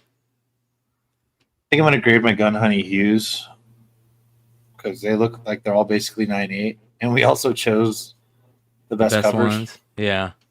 All All right, right. yeah, we were cherry Here we picking. go. the best Like, is it- copies, I should say. Yeah, they let us like just sit there and pick out which ones we wanted. Like there was definitely a bunch of them that had like crazy scratches on it because that was Yeah. a big section. They were for- like, dude, okay, Ty, thank you, but like a non-efficient booth. Yeah. Like Yeah. there's people Yeah. wandering around to help people. Yeah. When you The order people they books, had someone helping them goes were look for terrible. bags and someone goes to look for boards, and then they like kind of put them together. When it's like, see all these people are standing around, just put your bags and boards together, and then hand them to people. Like they could have cut down on sale times from like 6 minutes to 1 minute by just having bags and boards put together. Because if they're giving away 'cause- bags and boards, you're definitely gonna take one. You're gonna put your comic in there before you put it in your backpack or wherever, you know. Yeah, I want And they were so disorganized that like they're like, oh, take these books over here and walk on the complete other side of the booth to pay with credit card in the middle for cash or whatever. And I then have cash, but just there, there's yeah, cards, and we're like, "Oh, dude, you flew all the way, to San Diego. You stay here, and you can't just like figure out how to like sell all these piles of comics." I couldn't get a receipt. The dude had to tell me to take a picture. Yeah, you took a picture of his iPad. Yeah, I'm like, you can't give me a fucking receipt. By the way, we're gonna have that publisher Andrew of Titan on Industry, and I'm gonna tell him, hey, you got to tell your guys figure out how to get a receipt. You know, give him shit for that because that pissed And me they put off. bags and boards together. Like, there's so many people. I'm telling you, people are just like, there's for sure people walking off. Yes, when they went to go put my comics in the bags and boards, they were magazine size, and I'm like, no. Yeah, that's not gonna work. Exactly. That also So, happens. all right, here we go, you guys. Two complete different sides of the coin right now that I'm going to show you. They're doing the facsimile for the Betty and Me beat off cover, right? Betty and Me number 16. And one of the greatest, innuendo covers of all time. If you guys don't know, Betty is saying to Archie as Archie's carrying her away on the beach, Archie, did you have any trouble rescuing me? And then there's a bunch of guys that are all beat up in the ocean that are standing together, and Archie says, I sure did, Betty. I had to beat off 3 other guys. All right? Classic. For no other reason than that. Yeah. A raw 1.0 is $250. Yes. Yep. And here's the thing, you guys. The dumbest thing ever is making a foil for that cover. That is one of the dumbest things ever. And number 2, I couldn't think of a worse fucking variant for this book than what Yellowfellow put out. Aliens? Like, aliens? I had to beat off 3 other aliens? That doesn't even make sense, dude. Like, what the fuck? Whoever okayed this, I'm a Dan Parent fan. I hope Dan Parent wasn't like the one that went to Yellowfellow and went, hey, we should do it like this. Because if he did, I'm sorry. But I would expect something stupid like this out of Yellowfellow because this is retarded. Very terrible. But you go back and, he's done a ton of them that are all garbage. You go back and then you see this. Shout out to whoever did this. This is Stadium Comics. If you're going to do a variant for this is one that's hitting it out of the park, right? I'm not a huge fan of it, but you're doing a Nintendo cover that literally says beat off guys on it. Like, congrats. To rescue Betty, you got to beat off a bunch of guys. Like, that makes sense. Not funny. Hilarious, actually. Not this. Yeah, it's funny. It's still playing homage to the original, and then and then being a video game box like Nintendo box. Yeah. It's hilarious. This is absolute garbage. And I on do top like of it, the Nintendo box, dude. yeah, the Nintendo one's good. On top of it, doing a foil for the Betty and Me, that doesn't even make sense. I don't want a foil in that. Like, what's going to be cool as a foil on that? Get the fuck out of here. Yellow Fellow is, in my opinion, horrible. Fucking terrible. Foils sell, so I can't blame somebody for Fucking doing terrible. it. I don't know. The aliens don't make a lot of sense. Like, I really love this. Here's the other EC stuff that Oni Press is doing. This is actually a pretty cool cover for Cruel Universe. Hold on, let me get rid of these. Boom. Garbage. Look, that's a great fucking cover right there. I definitely need to go to my LCS and have them, like, basically any EC Oni press book, like, put it in my pool box. Like, I want it. Yeah. these covers are great. Yeah, same here. I like what they're doing. I love this one, the J.H. Williams variant, and then they do like a black and white for the 1 in 20. Did you see this? It looks like cool. the original art board. Yeah. That's beautiful, man. Like, the regular J.H. Williams is gorgeous. Damn. Yeah, that's going to be a good series. Here is the J. Stevens 1 in 10, though, you guys. And guess what? This might be one of the covers of the week, in my opinion, and you guys know why. 1, it's J. Stevens, and 2, I've got UFOs and aliens on it. Are you kidding me?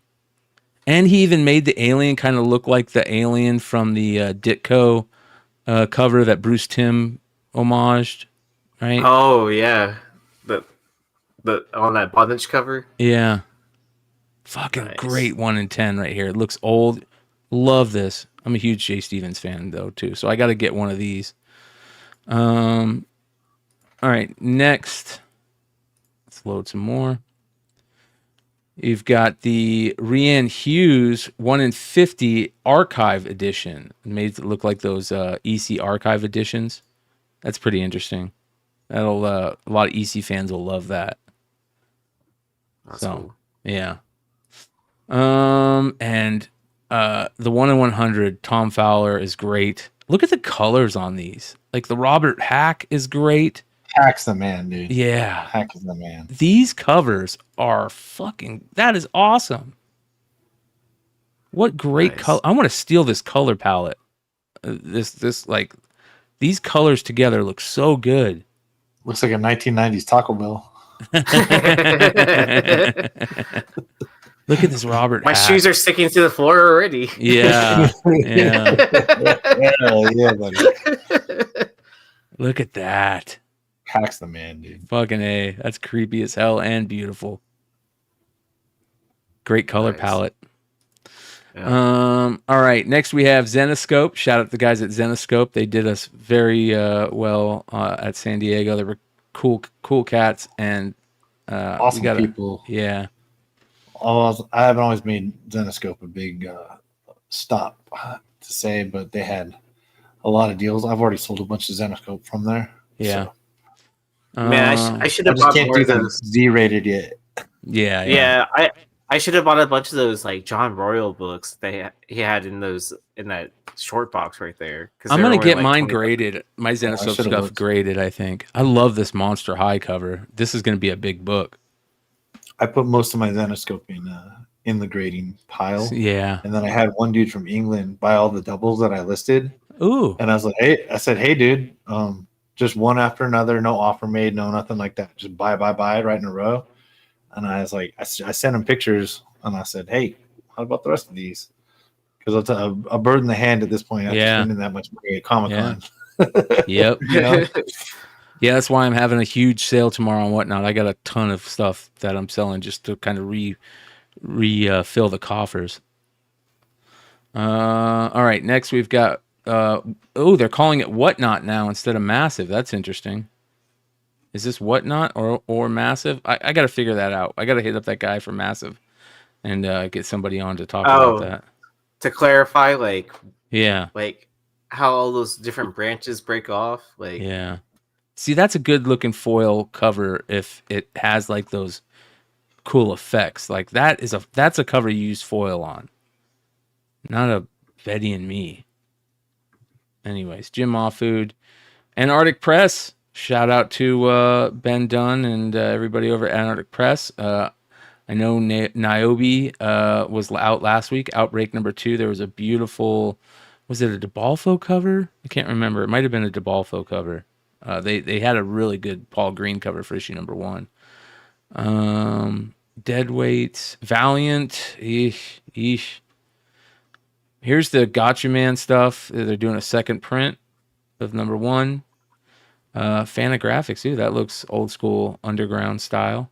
That's cool. Move Beyond Nuclear Weapons.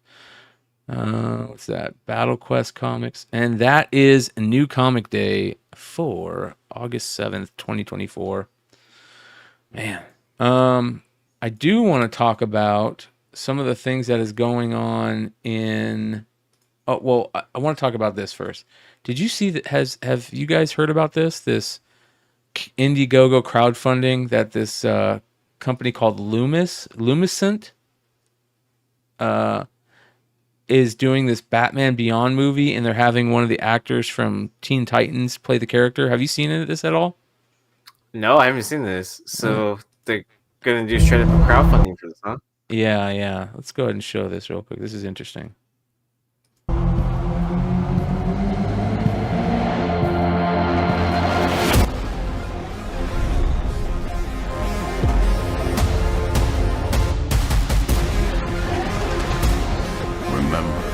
Suit doesn't make the man. Why don't we forget about all of that?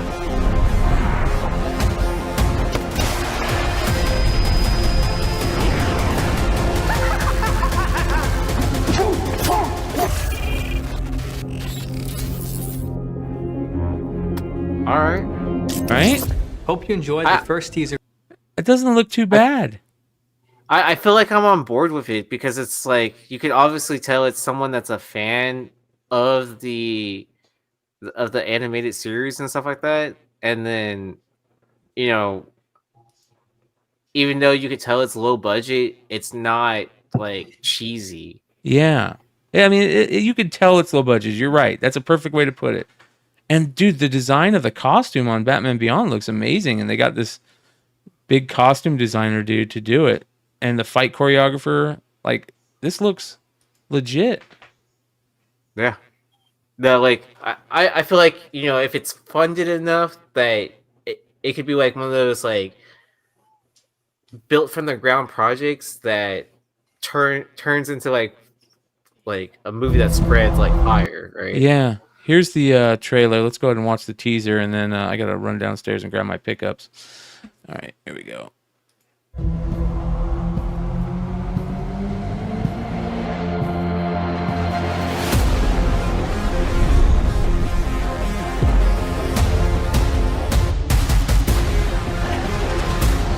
Remember, a suit doesn't make the man.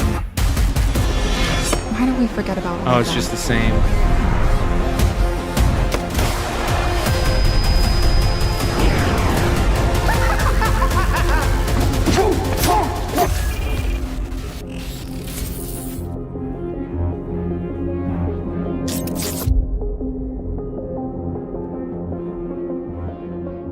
It's pretty dope, man. How long is this Indiegogo open for? It's already got 61 backers. So I don't know. That's a great question. It's very interesting though. Look at that. That looks pretty dope. Yeah. So very good stuff. All right, you guys got any pickups? Oh, I have a few around me, but I have more in my room right next. Leg, you got any? Yeah, the Comic-Con stuff, everybody saw it. I do have one pickup and a All right, live I'm air. gonna go grab mine real quick. So I'm gonna put you up. You kind of take over the controls. Okay. Yeah, my Comic-Con stuff's not great. So Yeah, so let me that try film to- will blow you guys away. Lots of exclusives, things like that. Things that I thought were going to be good. You'll see some come up on eBay. I'll show you some. How about real quick, because an announcement from Comic-Con. I will say this: I knew I had some stuff in the closet, and so dollar bin stuff that I never got around to bag and boarding.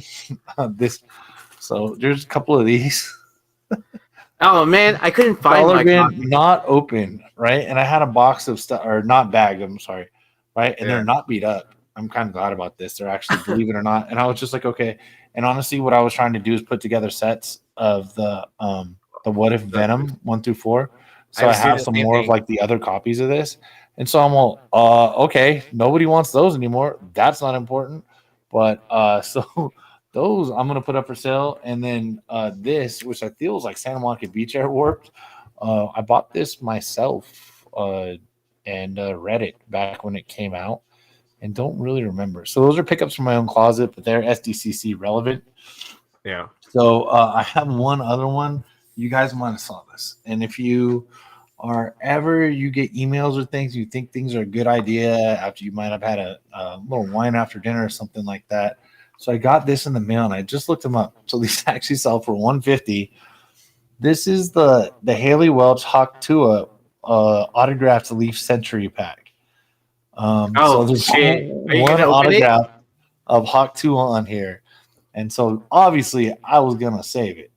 So even though, trust me, selling for $150 just a little bit ago and seeing what the other ones sell for, I think it's worth going on this show to just see what's happening here for the Hawk 2 girl Leaf autographed card. All I know is I have a Pop Century Haley Hawk 2 one autograph card.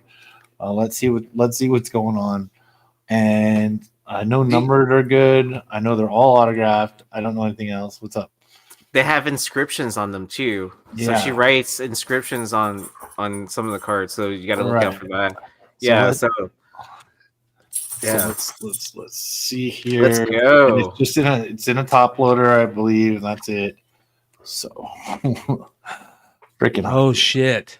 I love Pookie. Pookie, yes. Woo, dude. 13 out of 35. Oh my god, bro. I just hit. Yeah. So that's it. So so we're doing okay. Number 13, we got mine. What does it say on it? It says, I love Pookie. I love you, Pookie. I love Pookie. The Hawk 2 girl. Number 13 out of 35. My number is number 13. Big leg 13, everybody. That's huge. So at the same time, it's for fun, for sale. God love this little girl. Make all your money while you can. If you go viral, if I ever went viral for anything like this, trust me, I would sign up. Somebody told me she's going to do a fake OnlyFans or something like that. That'd be great. So I think out of 35 is a pretty decent hit. It looks like prices are all over the place, but with the inscription out of 35, I think I did okay on the Hawk 2 girl. So they're everywhere, man. So let's go. That's awesome, Pop bro. Century. I love Pookie. That's the Hawk 2 girl.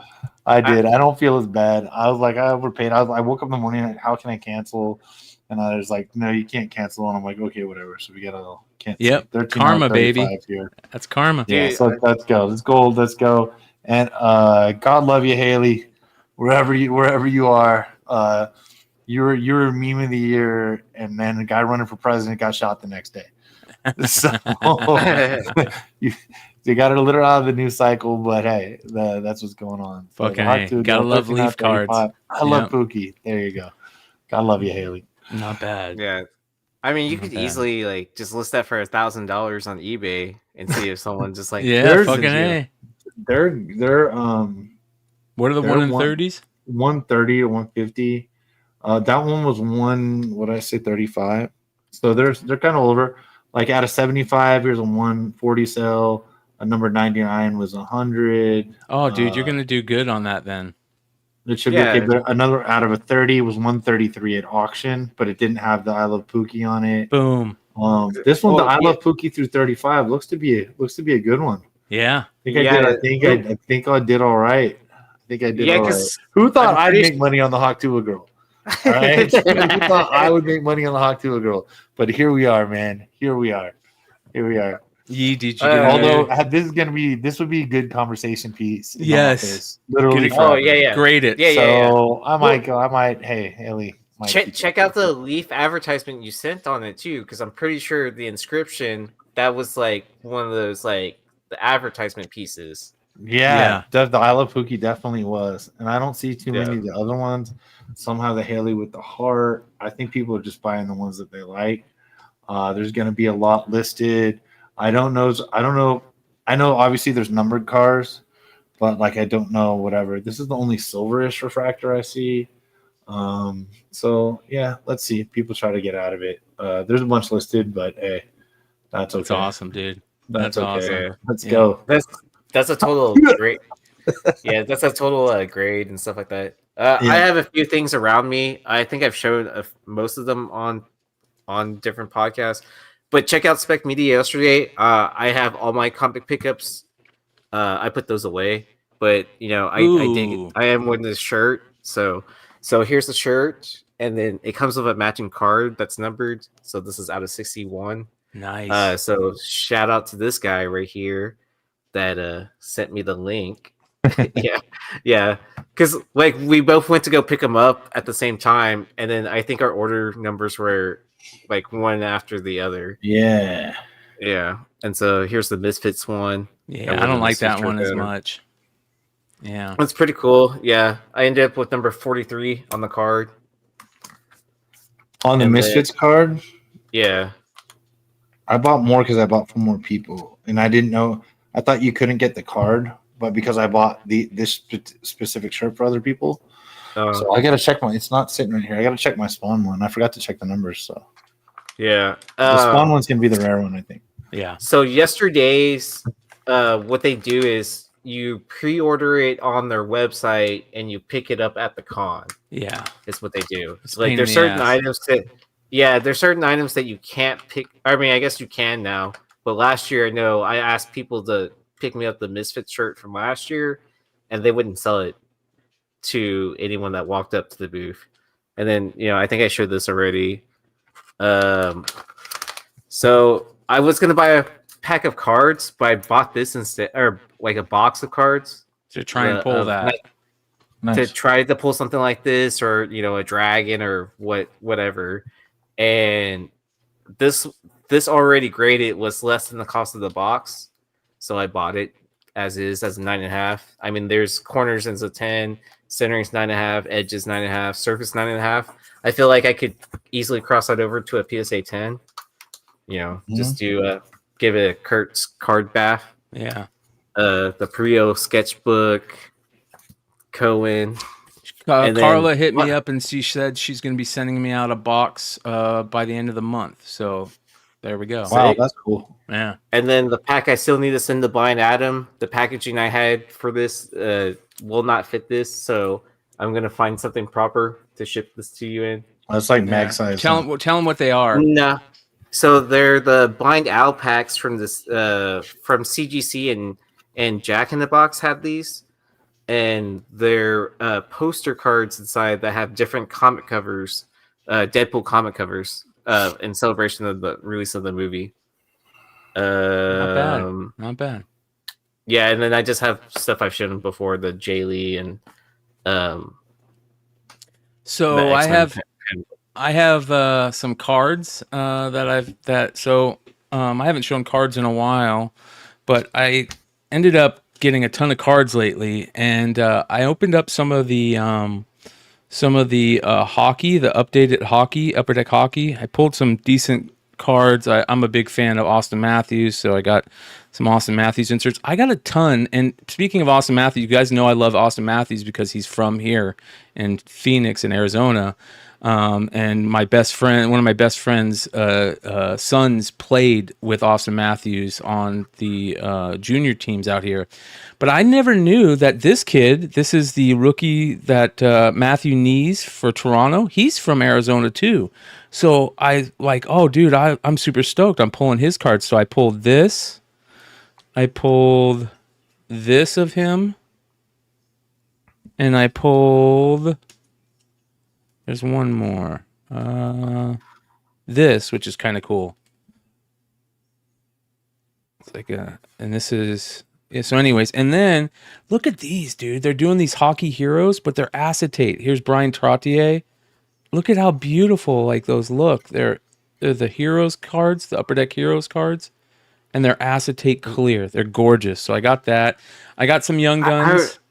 How are the centering on those like acetate cards? Because I know they look like good. sometimes they can. It's a little off centered.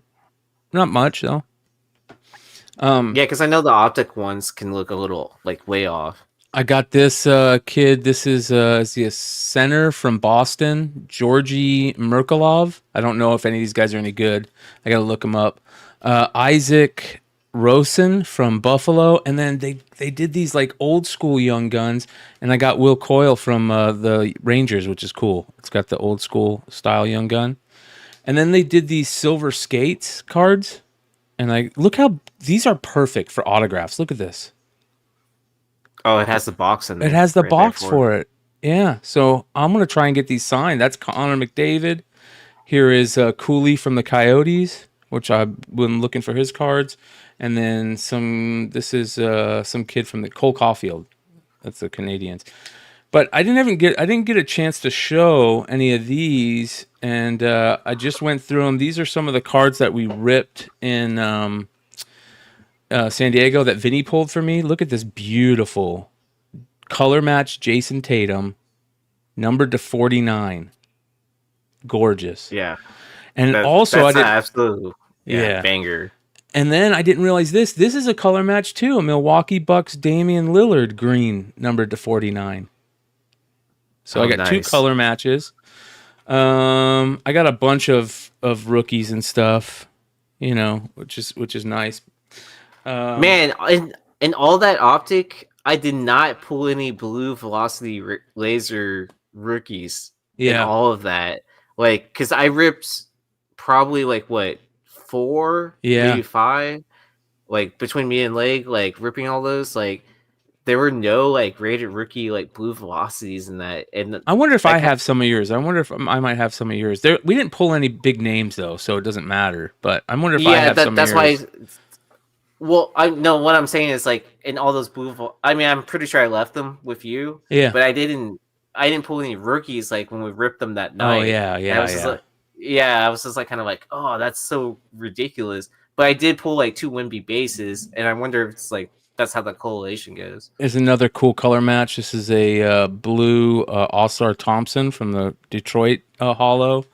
I got a Wemby blue velocity. I'm trying to get let's see here. Nice. Yeah, so that's cool. This is a beautiful card right here, and I need to get it in a top loader. Beautiful. Utah Jazz Keontae George blue and yellow color match. Nice. So I got to get that in a top loader. All right, so I went and bought some Topps. They had some Topps Chrome blasters at my Walmart, so I bought 3 blasters, $44 a piece. You guys, fuck you, Topps. Fuck you, Fanatics. You're not the guy that pulled the God box? I wish. We're gonna talk about that in a second.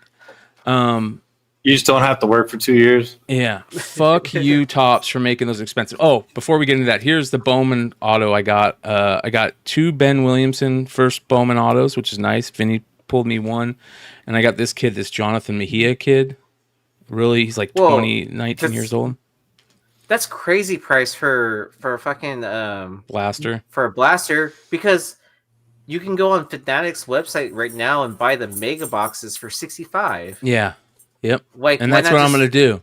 And that's what I'm gonna do. Yeah, dude. like I'd rather just take a gamble on those and get those X Fractors. So I pulled 1 Ellie base. I pulled a Sal Frelick refractor. Nice. I pulled an Evan Carter refractor. Okay. I pulled a Junior Caminero refractor. Oh man, you pulled all the refractors. I pulled a pink Junior Caminero. This is out of 3 boxes, you guys. I pulled a pink Shohei. Oh shit. I pulled a Wave refractor Jackson Merrill. Okay. I pulled a Wave refractor Everson Pereira, and to just icing on the cake. icing on the cake.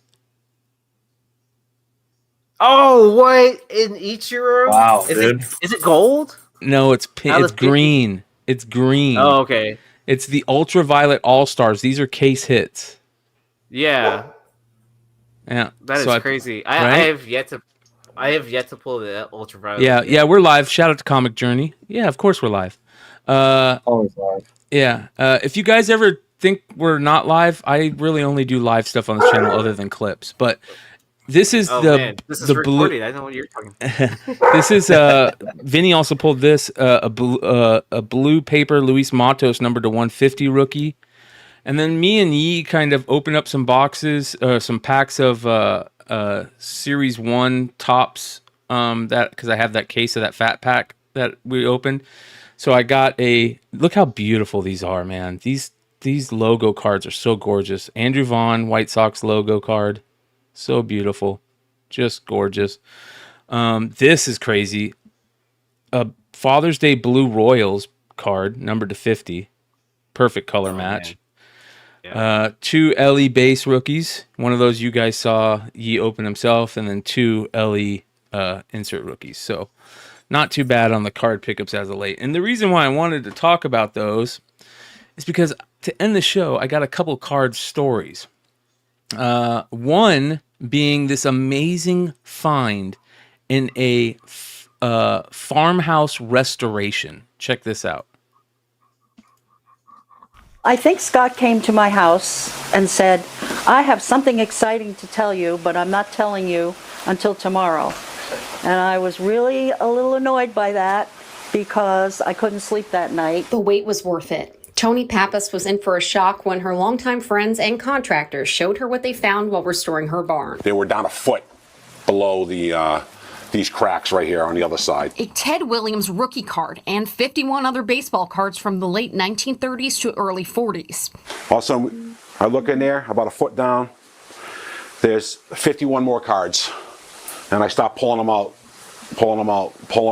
You guys don't know how crazy this is, you guys. A Ted Williams rookie card. This is the play ball set.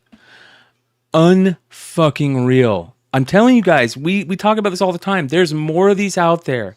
And these are the coolest stories, especially when they're like restoring an old barn or an old house. That's Jesse. Yeah. That's all I gotta say. I'm gonna buy an old house now at this point, just so I can tear down all the walls just to see what's inside it. Do you guys remember that? Like, I think it was Minnesota. There was literally an Action Comics one in the whatever insulation in this old ass house, and the sister tries to rip it out of the hands of the brother the day he finds it, rips the cover half off, and it goes from like a possible like 5 or 6-0 to like a 1-5. Yeah, because she goes to tries to rip it out of her brother's hands after been in the walls forever. Fucking they lost Karens. hundreds of thousands of dollars. Yep. Right. Yeah. Back then, now they lost $1 million. Yep. Yeah. All right, here we go. So we have 52 cards total, and we're going through them. And we just recognized Ted Williams right off the bat. Landry thinks those cards could be worth tens of thousands of dollars. The last Ted Williams rookie in a PSA 7 sold for $42,500. And those look We're having them gorgeous. appraised right now, but Tony says she doesn't plan on selling them anytime soon. Right away, I thought, oh my gosh, those were Billy's cards. The Pappas house on Hanover Street is where Tony and her late husband Billy built a life together. It's also where Billy spent most of his childhood. I can reminisce and imagine my husband maybe at 10 or 12 years old. He was looking at all these cards and playing with them, trading them off with other kids, and probably dreaming that he'd be a great athlete someday. Tony says Billy was a natural athlete, a baseball Hall of Famer himself at the University of New Hampshire, a player for his Air Force football team, and the love of her life. And I think he's smiling down at us. How fucking cool is that story? Okay, is this like Dino's great great grandpa? I know. I know. Like, I come know. on. I'm just saying, dude. I know, dude. Like, look at that, dude. Tell me that's not a little Dino. Yeah. Just throw a 5 o'clock shadow on him, man, and that's Dino. I'm just saying, dude. If Dino was still jogging, dude, I think we're on to something. Such a great story, man. He might be jogging. All right, this is another good story. if you guys know baseball cards and lore, there's a Cal Ripken card that is such a rare card. It's unreal. And it's his 1980 Charlotte O's minor league team card. Okay. Came out 2 years before his Major League Baseball rookie. And check this out. Look how beautiful that card is. Wow, gorgeous. That orange is popping. Right? Wow. Listen to this.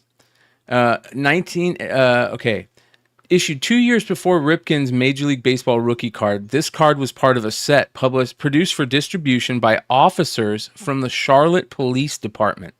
The copy offered in the auction was given to the consignor by a family friend who served on the force. Just 12 years old at the time, he kept the card in a shoebox for decades. It was only recently graded as one of the best-known examples ever. So he kept this card from when he was 12 years old, given to him by a relative who was on the police force. Unbelievable. Only 31 have ever been graded by PSA of that card. Wow. Yeah. That's crazy. And that orange is popping too. Yeah. Like, let me know what brand of shoebox that was, because I'm going to preserve my cards in that. Yeah. And then finally, remember we were going over the Topps Chrome set? And remember how we were like, what are these Shohei 2020? So they buybacks, you guys. They took all those cards that they had people go take. This is so smart by Topps to do this.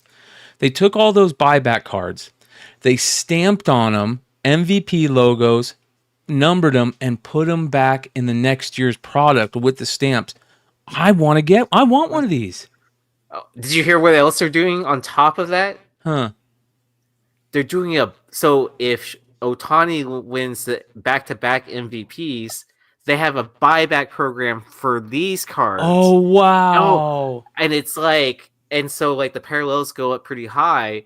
It's like 400, 600, 800, $1,000 or something like that for those. So but only if like the MVP player, from the previous year wins back-to-back MVPs. Yeah. So and he could So obviously Ohtani could qualify. Acuna is probably not going to qualify for that. So, by the way, you guys, Comic Journey asks, is Billy Ripken rookie card still worth anything? I don't think his rookie is worth anything, but his 89 Fleer that you're talking about, the fuckface card, is definitely worth something. We talk about that card all the time. Shout out to CJ over at Comic Journey. I'm going to be joining him, I believe, next Thursday, not tomorrow, but the following Thursday on his show, on his channel. So come hang out with us over there. Dude, it's a fun show to jump onto. I've been on his show before. Yeah. He had a really good show with Jim Mint the other night where Jim Mint was just really some classic lines, and they really went deep into the whatnot contracts and the situations over there. It was very interesting, so make sure you guys go check it out. Oh, sweet! I was a guest before Jim Mint on his channel. Awesome! I feel honored now. I don't know if I ever showed these off, but these are the only PC pickups that I got in San Diego, and they're old back issues. I'll show real quick before we call it a night. Shout out to our boy Sebastian over at Stranger Comics. I had to pick up these beautiful variants he did. I mean, absolutely gorgeous. So I got those, and of course, I've never owned the Big Leg and Mighty Mel V variant, so I bought myself one. I'm on the back.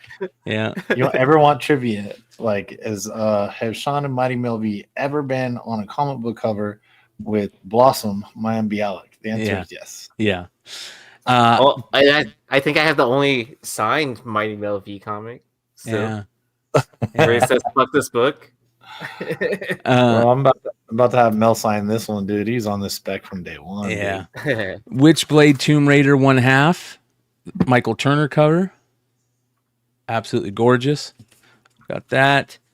I have 2 of these now. This is my second version. This is Spawn number 64, and it comes polybagged with another special book. This one's a little less shaped than the one I have before this is a little bit better shape, but these are rare to find. Tough And because book. of that poly bag, I think it's like a $500.98. Yeah. Yep. Because it's impossible. Yep. And then this is awesome. Death Rattle, the number 2, the John Pound cover. Look how awesome that cover is by John Pound. If you guys don't know who John Pound is, classic underground comic artist who also did all the Garbage Pail Kids art for Series 1, Series 2, and Series 3, I believe. So, got that. And then, to me, the John Pound is a close second behind this book, and I'm so glad I got this. This is called Bicentennial Grossouts from 1976. That's so cool. Did not even know it existed, dude. Well, until I was standing next to you and you pulled it out. But other than that, William Stout cover. Absolutely, you guys know I collect Uncle Sam stuff, and every time I go to San Diego, I have to get 1 or 2 books like these. This is what I search for, these weird books, and I completed the task this year with these 2 books. I fucking love this book, man. 1976. When did you find those? Was I like wandering around somewhere Yeah, else? yeah. We were the 3 of us split, but then me and Brian went to lunch. Yeah. Oh yeah, and then I went to that panel instead. Yeah. To get the X-Men book. You got better shit than us. The X-Men book. Yeah. What are you talking about? The winning panel book was the G.I. Joe one. Yes. Oh yeah, for sure. Yeah, like what's the price on that thing, dude? It's dropped, hasn't it? The Cobra one by itself is like $200, like 175, I think. Watch the drop prices. And then I'm adding to it is what I'm gonna do because I had the Big Clutch G.I. Joe one, and then I'm getting in the Snake Eyes one. So I'm gonna put all 4 together. That's what I'm doing too. Yeah. Yeah. I bought a bunch of the Snake Eyes ones. Yeah, I bought extras of the Snake Eyes ones because I was like, kind of like, I like this cover too much, so I actually want to keep one and Ashcan. 1 second, you guys, real quick. Is this a big book? Is this Darwin Cook a big book? I found this the other day going through stuff. I can't remember. I think it's one of the DC 75 variants. Yeah, it is. Darwin. I don't know the price. Yeah, that's a crazy book. Hold on 1 second. I'll be right back.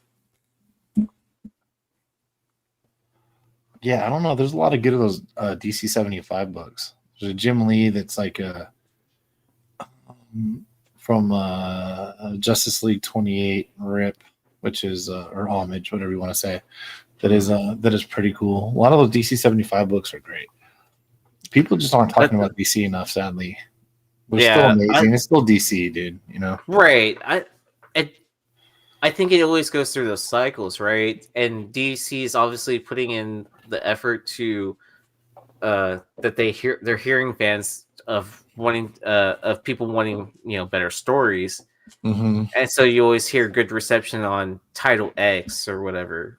I want to show some of the books that I'm gonna have for sale tomorrow.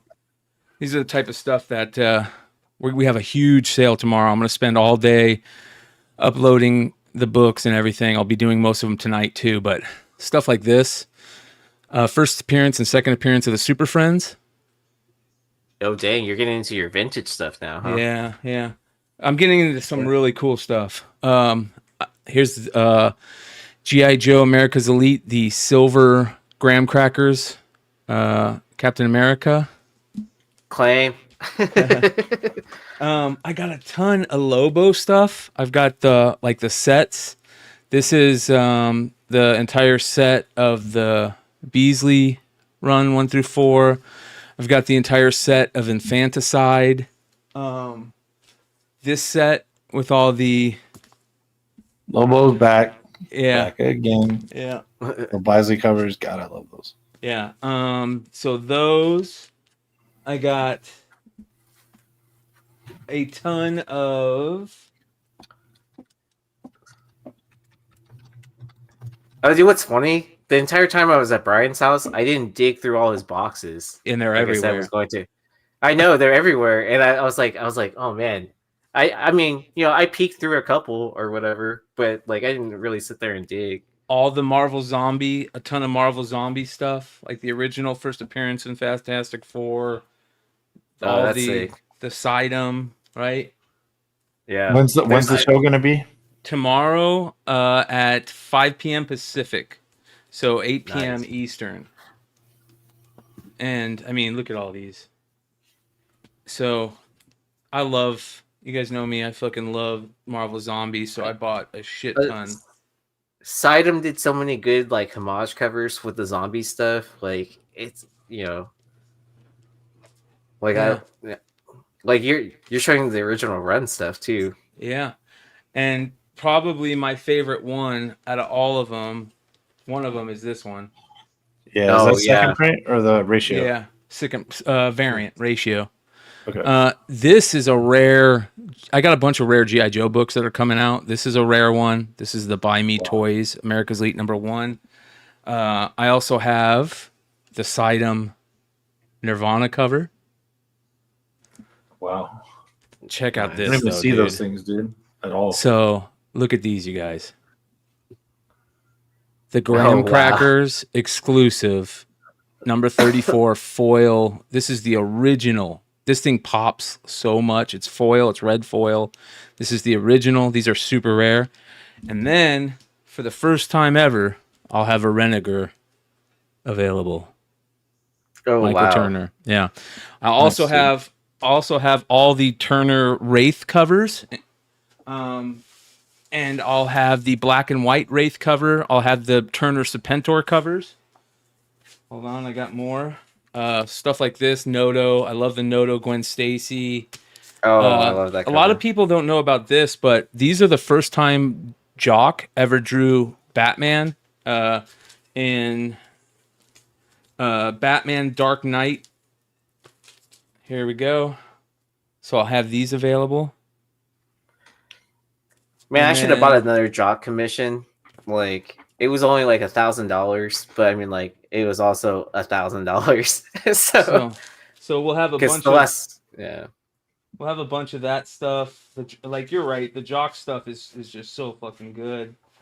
Fight Club. We'll have Transformers stuff from the original Marvel run. We'll have check out these. You'll remember these, Leg. All the rare mask versions, like the Oh, those are cool. Yeah.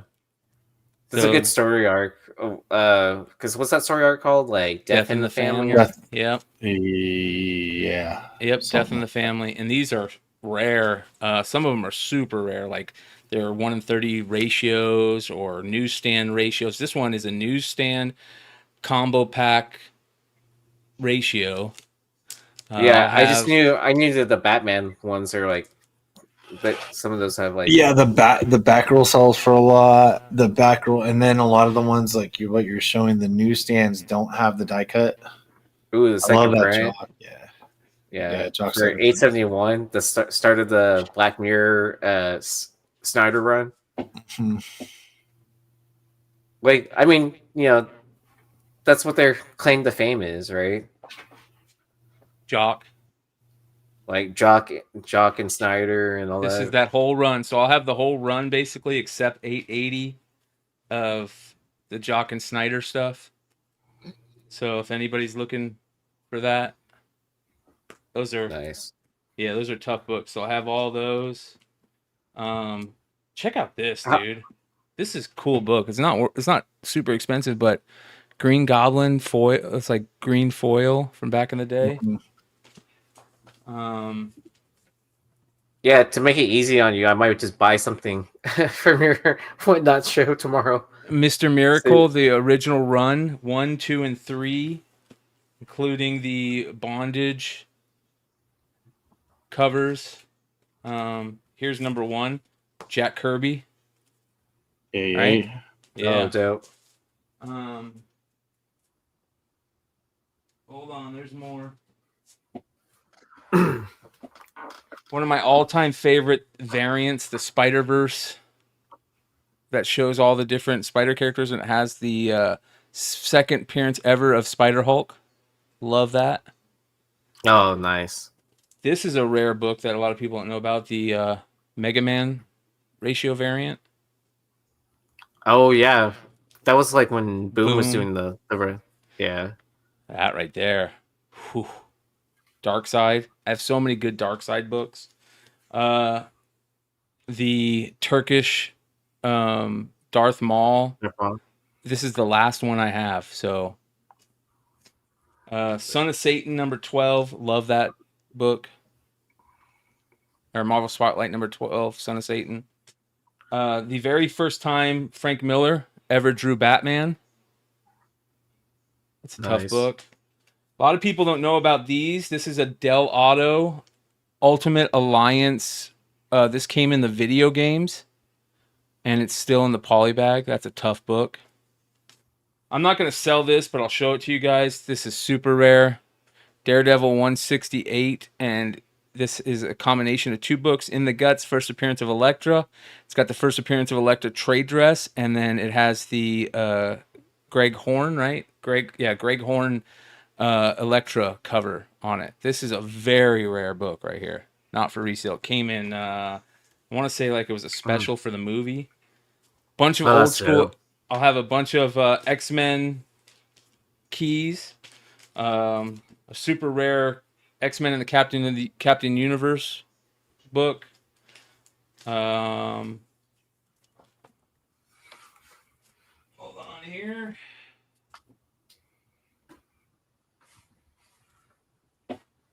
This is a cool book. I love that book. Yeah, that's a tough book to find. Old school. Here we go. Old school Doctor Strange keys.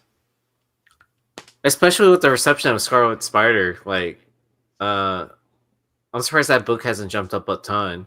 Yeah, that Scarlet Spider. Super rare. J. Scott Campbell. Nice. A rare. Make sure to show it to Joe first. Yeah, a rare New Avengers. I got to check this one out. If it's in super good condition, it's getting graded. But if not, we'll sell it in the whatnot. And I'll tell you guys grade on this. Yeah. Bruce Timm. Very rare Bruce Timm. Nice. There you go. Splat. I'll have a bunch of Stephen Platt stuff. Yeah. So how about this? Another super rare Boom Mega Man foil. Oh, Lazarus, you know what else you could do? You can buy it on Whatnot and gift it to Red Hood too, if you would like. That's always an option. You guys ever seen this? Steel Freeze? Yes, because Long Short showed it to me, or maybe Rob. That's a tough. What number is that? Gun Candy issue number 1.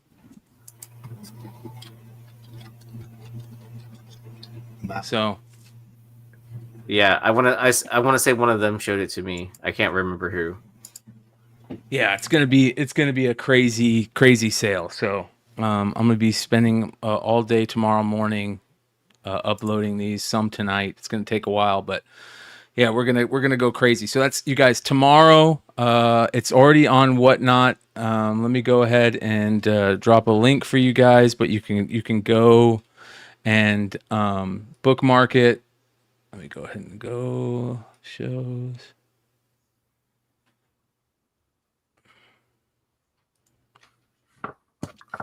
Here it is in the live chat. If anybody wants to bookmark it, and I'm putting it in the description.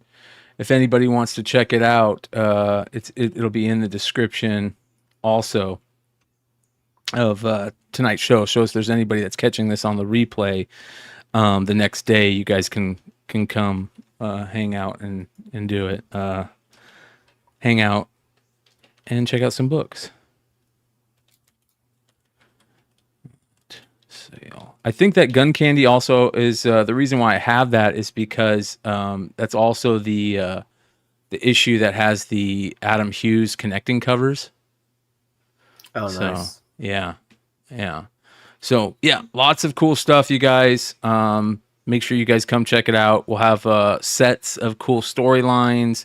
Like all the Lobo stuff. We'll have a bunch of books. I mean, a ton of books. It'll probably be over 300 books. I know I won't go through them all or sell them all, but if anybody sees anything that they want in there and they want me to run them, I'll run them, and that type of thing. Nice. So, yeah, 30 dude, looks like good sell. Yep, 30 to 70% off fair market value to start on those auctions. Usually for most books, so anywhere from $5 to $100 starts. All right, you guys. Much love to everybody. We just hit the 3-hour mark. That is the kill mode for these shows as of late. Sometimes we go extra long, but 3 hours is the spot. And we'll see you guys tomorrow night on Whatnot. Also, make sure you guys check out Long Story Short, either live or on the replay. You guys doing a show tomorrow? We are not. Okay. Long Short is out of town, and I have band practice. Okay, perfect. Then everybody come hang out at the Whatnot sale. Go check out Spec Media. Last night's episode was excellent. Richie and Yi doing a good job. And then, of course, we'll be back House of Stein Hot 10 on Friday. And then another Saturday night, Modern Comic Mayhem Saturday night. We'll see you guys there. Adios.